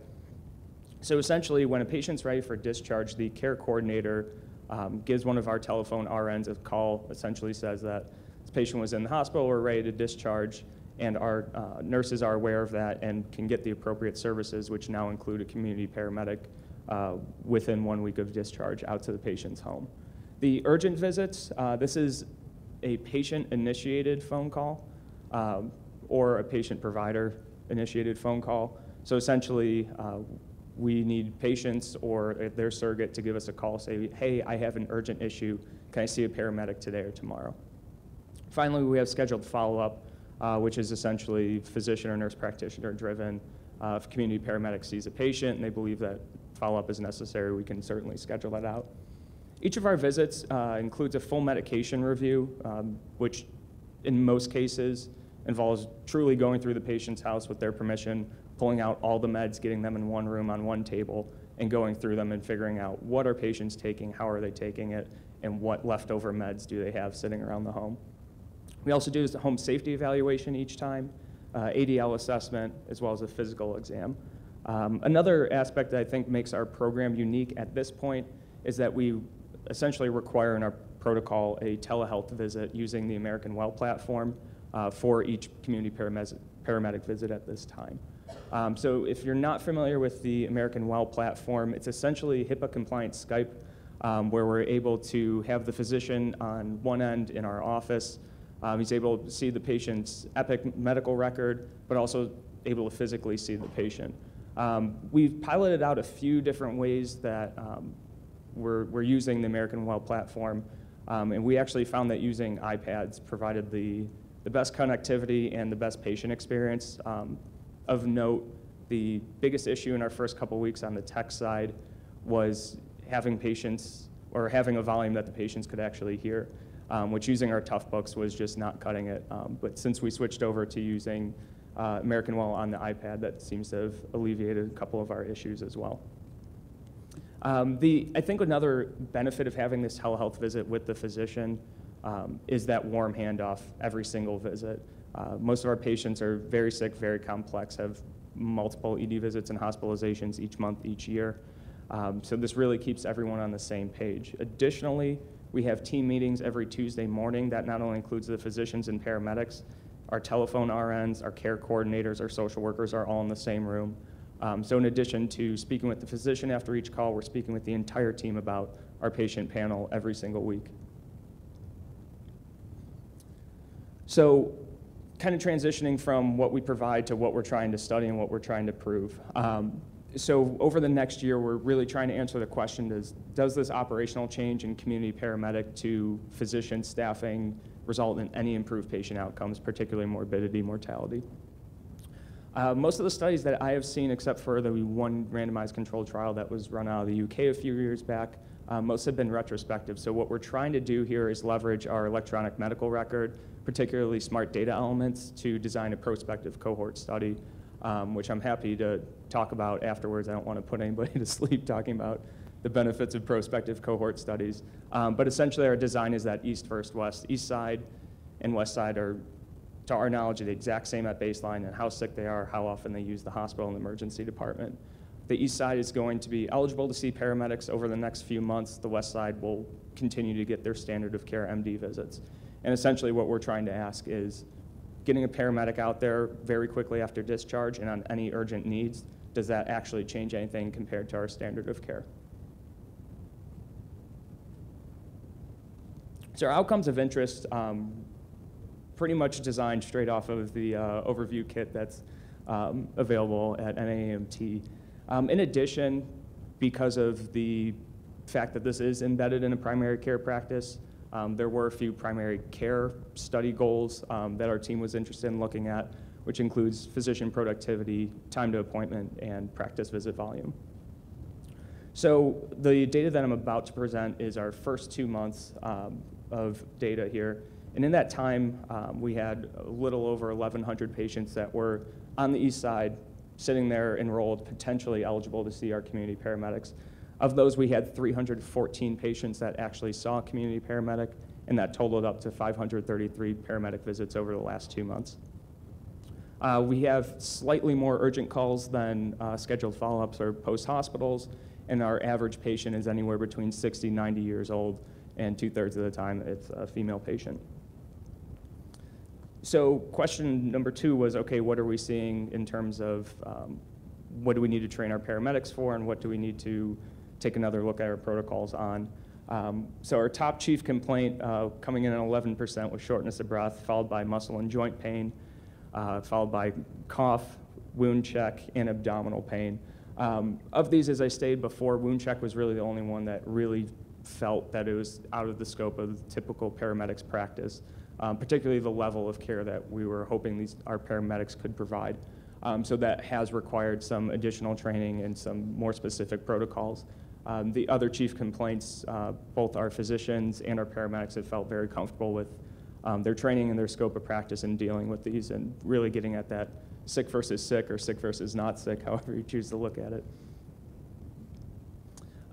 So our initial outcomes in terms of the primary care side of things, so we're able to see almost half of our patients within 2 days of discharge from the hospital or emergency department, and 90% are hitting our goal of being seen by our paramedic with a telehealth visit within 1 week of discharge. Our urgent phone calls, 75% are seen within 24 hours of the phone call. This also takes into account that patients can call us 24/7. There's always a nurse on call. Right now, because of our practice constraints, our paramedics are essentially working from 9 to 7 most days.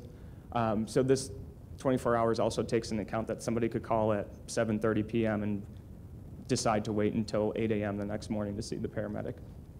And we're seeing 90 patients within 1 to 2 days. What has been most interesting to the physicians in our practice is that instead of having them drive around and do a lot of the administrative and logistical work, we actually increased their ability to see urgent patients by 122%. So Dr. Batista, who took it upon himself to do most of these urgent care visits initially, was able to see about 18 urgent patients a week. Now leveraging the paramedics and his telehealth visit, we're able to see about 40 patients per week. So the data that I'm going to show in terms of ED and hospitalization, because you can essentially cut data any way you want to tell any story you want, more or less. So I wanted to be very clear on how we're looking at our preliminary pilot data. Unfortunately, I don't have any east side versus west side data to show to you today. We just don't have the numbers yet to draw any meaningful conclusions. So what I decided to do was basically compare the east side after their paramedic visit to before their paramedic visit. To give this a little more clarity, the line coming down the middle is July 10th when we started offering paramedics. If patient A had a hospital or ED visit prior to that, we would get a phone call, let's say on July 10th, and the next day we'll have a post-hospital paramedic visit.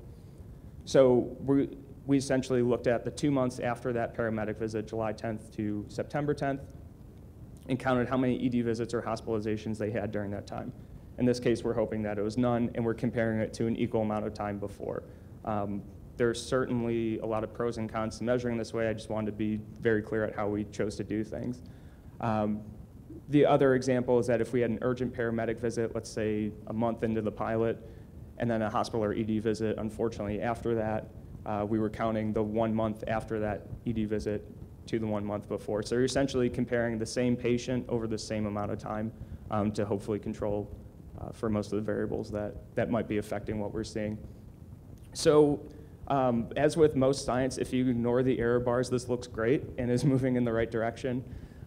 With the error bars, you can see that we're certainly limited in not only our patient numbers, but that patients aren't a homogeneous population, and there certainly is a lot of variability in how frequently patients are using. But our trend over the first 2 months is essentially a 20% decrease in ED visits and about a 10 to 15% decrease in hospitalizations on the east side. And again, this is comparing patients to themselves prior.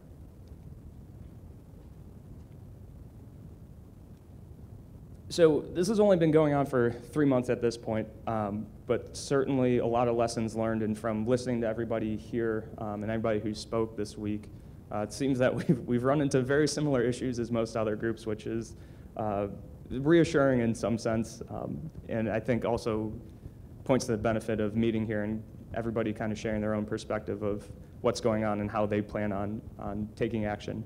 The first lesson that we learned that was a little bit unexpected was the need to build rapport within the primary care world. And this is something that, coming from the EMS side, we kind of took for granted that ED physicians, especially EMS fellowship trained physicians, are so used to working with paramedics. They understand the scope, they understand and trust what the paramedics are doing.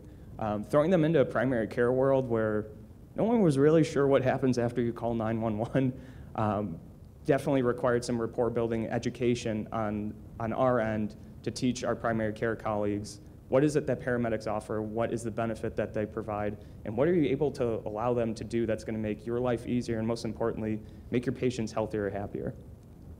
I think a lot of our success, particularly in rapport building, is based on the expertise, skill, and experience of the two paramedics that are doing this pilot.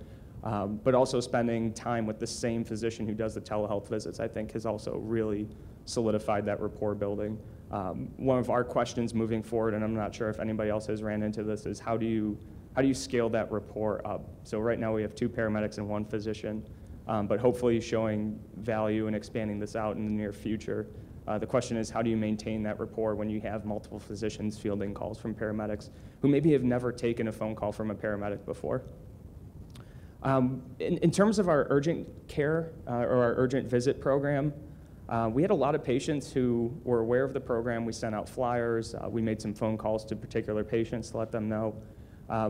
But changing the paradigm of where I don't feel well, I'm going to call 911, to I don't feel well, I'm going to call medical care at home and they'll send somebody out today to see me, has been a little bit difficult. What we've heard anecdotally from patients is after they have received the service, it's basically what we were talking about before, in that they will call back and ask for their paramedic by name to see them the next day. They seem very satisfied. So a few things that we've tried in terms of increasing our urgent care calls, so having the patient elect not to initially call 911, is using stickers that we actually printed out and will put on their home phones, just as a friendly reminder in giant large print that this is our phone number, please call us before 911. I think it's also fair to say that we don't want to knock calling 911 because a lot of times that is the appropriate level of care. I think it's important to point out at this point that every call to medical care at home is triaged by a telephone RN, typically with master's level education. So they're very good at deciding this is somebody who needs to hang up and call 911, or a lot of times we'll just call 911 on their behalf. We had 2 patients out of our 300 odd patients who continued to be high utilizers, and essentially we define that as our 1 patient who had 21 ED visits and 1 hospital admission within our 2-month period, and she had community paramedic appointments set up after each one of those ED discharges. And what we're running into was the familiar story that we've heard a few times here today, that we sent out our paramedic, they went through our protocol, everything was good, we had a follow-up scheduled for the next day, and something happened at night. Patient gets scared, calls 911, and in some cases went to the ED 2 or 3 times on the same day for the same complaint that the community paramedic saw them for. So we kind of went back to the drawing board to ask, is community paramedic the appropriate tool to use in this situation? And essentially what we decided was that for our particular pool of 4 or 5 high utilizers, that we would also enroll them in the nurse telephone care coordination program that our office also provides, and that has seemed to help. So having essentially a nurse call them every single day, follow up, and then appropriately dispatch the community paramedics in time has seemed to help curb some of that utilization. We also have just had some general connectivity and AV difficulties. It's great to have the American Well platform and try to use 3G or either LTE or the patient's own internet access at home. It doesn't always seem to work. In one particular east side suburb, Cleveland Heights, for whatever reason, we're having a lot of difficulty with that. So we've been piloting out potentially using a mobile hotspot or even switching providers in terms of who's covering our data. As we just heard about, when you're conducting any study with community paramedicine patients, particularly this population that we're going after, there's a lot of data loss to outside facilities. Fortunately, working in Epic, we have care everywhere, so we are able to see if patients are going to 2 of the 3 other hospital systems in the Cleveland metro area. One of them we can't see, and we're currently working on trying to at least get a data use agreement going on with them to be able to share that as well. We're also a value-added service right now, not currently billable, which is fine for a proof of concept pilot. But if things go as well as we expect, there's always this question of how are we going to pay for it, even if we did demonstrate value in the pilot. That seems to be an ongoing discussion that we're still trying to work out. And finally, our paramedics have brought this up a few times in terms of what are their futures. Both our medics are very well trained, very experienced, but very much looking for a bit of a change, and I think that's why they were interested in the pilot program that we were offering. And essentially they want to know, am I going to end up at the fire department again? Am I going to end up back in the ED, or is community paramedicine here to stay? And in terms of training and education, I think that's certainly one of our program deficits, where we want to help beef that up so we can adamantly say that, no, this is a career path that you can choose to take, and we can keep you employed in this sector as long as you possibly want to be. So where are things headed? For the pilot that I discussed today, a few things that we think could benefit our patients, and this is kind of a collection between what the medics are seeing out in the field and what the primary care physicians are asking for. We think it would be very straightforward to just add immunizations. So right now we're considering flu, pneumovax, and Tdap into their repertoire. We already have the infrastructure for nurses to go out and do this. We're essentially going to build this into the paramedics protocol and add that this fall. We're interested in using iStat to start doing blood draws, POC labs. What we're particularly interested in is either the Chem8 BMP, H&H BNP, and also adding urinalysis as well. 2 issues that our medics actually brought up and are asking for more training on and asking us to incorporate into the program are both advanced directives and medication disposal. Particularly with our patient population, understanding that a lot of their cost of care will come at the end of life and how sick some of these patients are, I think it's very reasonable to train our paramedics and use their time and skill and just the connection that they have with these patients that they've seen longitudinally to have an advanced directives discussion, just to talk about those what-if scenarios with the patient. They've also mentioned how many medications, old bottles, confusing labels that there are in the patients' homes, and we're currently looking into if we can incorporate a medication disposal program with the patient's consent, obviously, into the services that we offer. We're also looking at utilizing new technology, so we're starting next month, we'll be piloting a device given to us by InTouch, and essentially it will allow us to have the same American Well platform service that we're running, this HIPAA-compliant Skype, but it also has some really useful peripheral tools They have a derm scope, which would be very, very useful in giving our physician a better idea of dimensions, depth of wounds that we're seeing, as well as a Bluetooth stethoscope that we think would definitely help in some of those cases where you have some funky lung sounds and aren't sure if it's normal for this patient or not. Having their primary care physician able to hear their heart and their lungs in real time, we think would definitely be a benefit and hopefully help curb some ED and hospital use. And we're also interested in starting a second community paramedicine pilot. So the heat map that we're showing here was developed by our population health group and our internal medicine physicians, and basically shows patients who are discharged from the Cleveland Clinic in 2017 who we calculate to have a greater than 40% risk of 30-day readmission. So there's the obvious financial penalties with 30-day readmissions, and everybody talks about that. But I think what's been most concerning to our team is that when you look at these patients, those with greater than 40% risk of readmission have a 35% chance of dying this year. And that's what we really want to target using our community paramedics. So what we're going to do is essentially combine both scheduled and urgent visits over a 30-day period with any of these patients that meet the criteria, so they don't have to be medical care at home. They don't even have to have a primary care physician. As long as we can identify them and get our paramedics out, we can get them set up with all that. As part of this, we're going to need to revise our not only our protocols, but really take a look at what is an appropriate use of the telehealth capabilities that we have. I think right now, a lot of it was rapport and trust building. Now that we've established that, I think it's fair to let the paramedics do what they do best in the field and always have that lifeline to call a friend, whether it's the primary care physician, nurse on call, or even a specialist if we need it using the telehealth technologies that we have.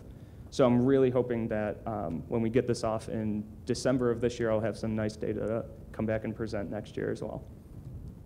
I just wanted to give a list of our team and particularly just give a shout out to Aaron Packard and Paul McClintock, who are two community paramedics who without them we could not have got this pilot off the ground.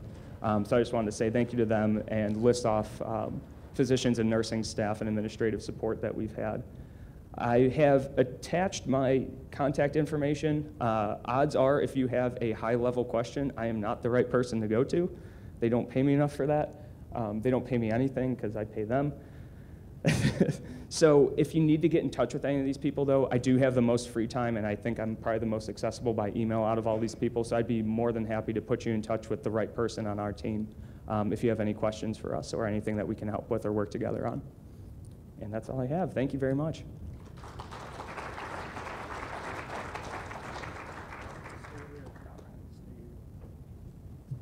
Let's get our speakers up from the morning session. We'll do some question and answer time.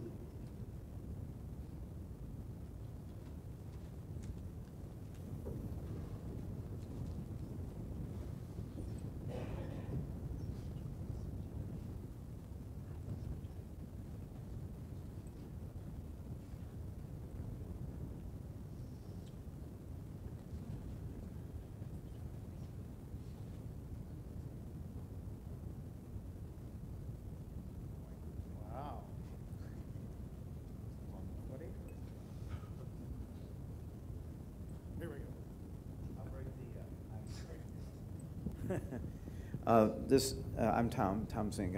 I'm interested in the Cleveland Clinic issue, and especially your population to whom you're servicing now and then planning to expand into. What is their technology savvy level, especially since you're using, you're trying to find home internet to improve your connectivity, and also maybe expanding into some of these pretty cool Bluetooth things out there? So that's an excellent question, and one that we're currently working on to develop. So one way that we've tried to at least get an answer to this question is we're using a smart data element in Epic, which is essentially a phrase that's very easy to track and pull data from. So one of our smart data elements is asking patients, one, is there a smartphone in the home? Because we're maybe thinking about leveraging that in the future. The next question is there a caregiver with a smartphone or those capabilities in the home? And then do they have internet access that they pay for or receive? We're hitting maybe about 50% even having access. At this point, most of our population, as I said, not only with the age, but with socioeconomic status as well, it's not, I don't think, fair to plan on using somebody's wireless capabilities, as well as a little difficult to just show up to somebody's house for the first time and ask for their Wi-Fi password. I don't think that's the best rapport building exercise. So I really think going after this mobile hotspot will hopefully be our answer. We've also just leveraged the fact that our paramedics are experienced and have good workarounds, where we've switched over from using our web platform to using FaceTime to using a phone call with our physician all in the same visit if we have to for connectivity issues. I have a question for Jonathan, but first just a comment. You might want to look at FirstNet. That may solve your problems. Ohio, of course, has to opt in first, but we'll get there. Jonathan, your comments about CDA and HL7, the CDA being the Rosetta Stone and whatnot, can you just explain that a little bit more, and also in perspective of how does that play into expanding EPCRs with things like the Elite, Image Trend Elite, and other attempts by vendors to expand into the CP data gathering and communication end? Sure. So let me sort of defer a little bit on the second one, just because I don't want to talk too specifically about one company's product that I don't want to speak out of turn. So I'll sort of address it a little bit. To the question of how you essentially, the Rosetta Stone concept is that the CDA is essentially the subset of data that exists in both places, right? So when you talk about, when you look at an HL7 based system, an Epic system, for instance, throughout a setting of care, a hospital and its affiliated doctor's offices, for example, all using the same platform, you can capture everything from emergency department data to podiatry, right, to neurology, cardiology, dialysis information, right? All of this in this massive repository of information, and HL7 is essentially the language in which it's written. So one thing that I often find myself responding to RFPs about, for example, is when a requirement is HL7 compliance, that's basically the same as saying it needs to speak English. It doesn't really tell you anything, it just sort of tells you it needs to be in a language. There is, once you get into things like what type of English, Australian English, British English, American English, medical English, right? There's sort of different structures of the way that that language can be shaped. And that's what these various, the various compatibility versions are. So HL7 is the body. Nemesis is the same thing on the EMS side. So that's our language, so to speak. And the subset of common data elements that exist between them, like demographics, allergies, medications, immunization history, contact information, insurance information that exist in both places, comprise and the body of what goes into the CDA. What is present in the CDA but missing on the EMS side are those other factors. And the reason for that actually makes a ton of sense if you think about what a single incident emergency response is, right? If you're going to see this patient over time, it may make a lot of difference to your care that they have a family history of diabetes, right? But if you're responding to a 911 call, their family history is a lot less relevant. Whether or not they're experiencing something diabetic now is very relevant.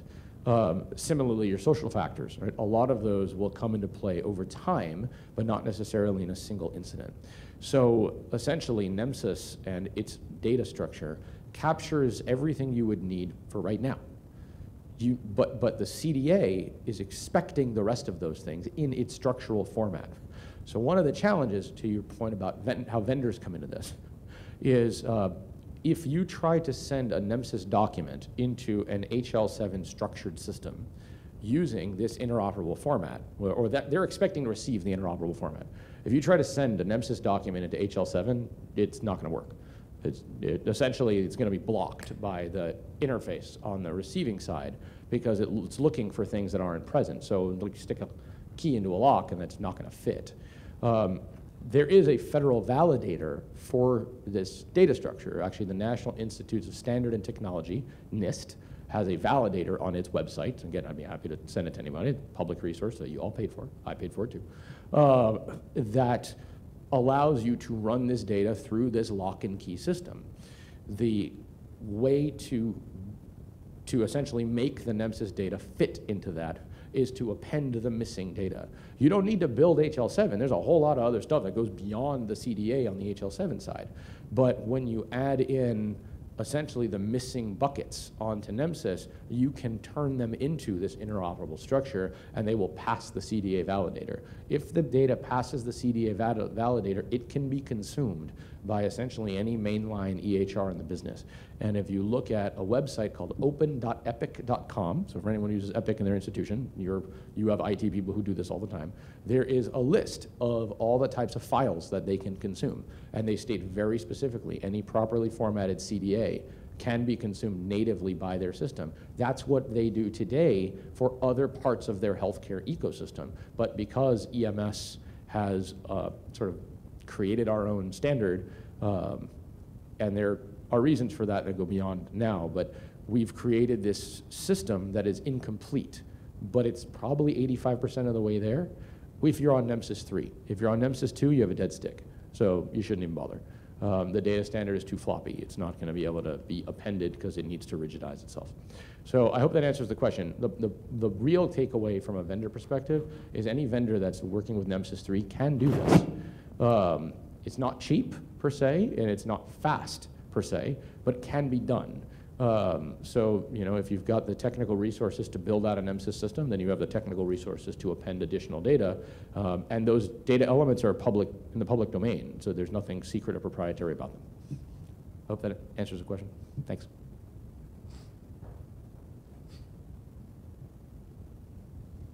Anybody else?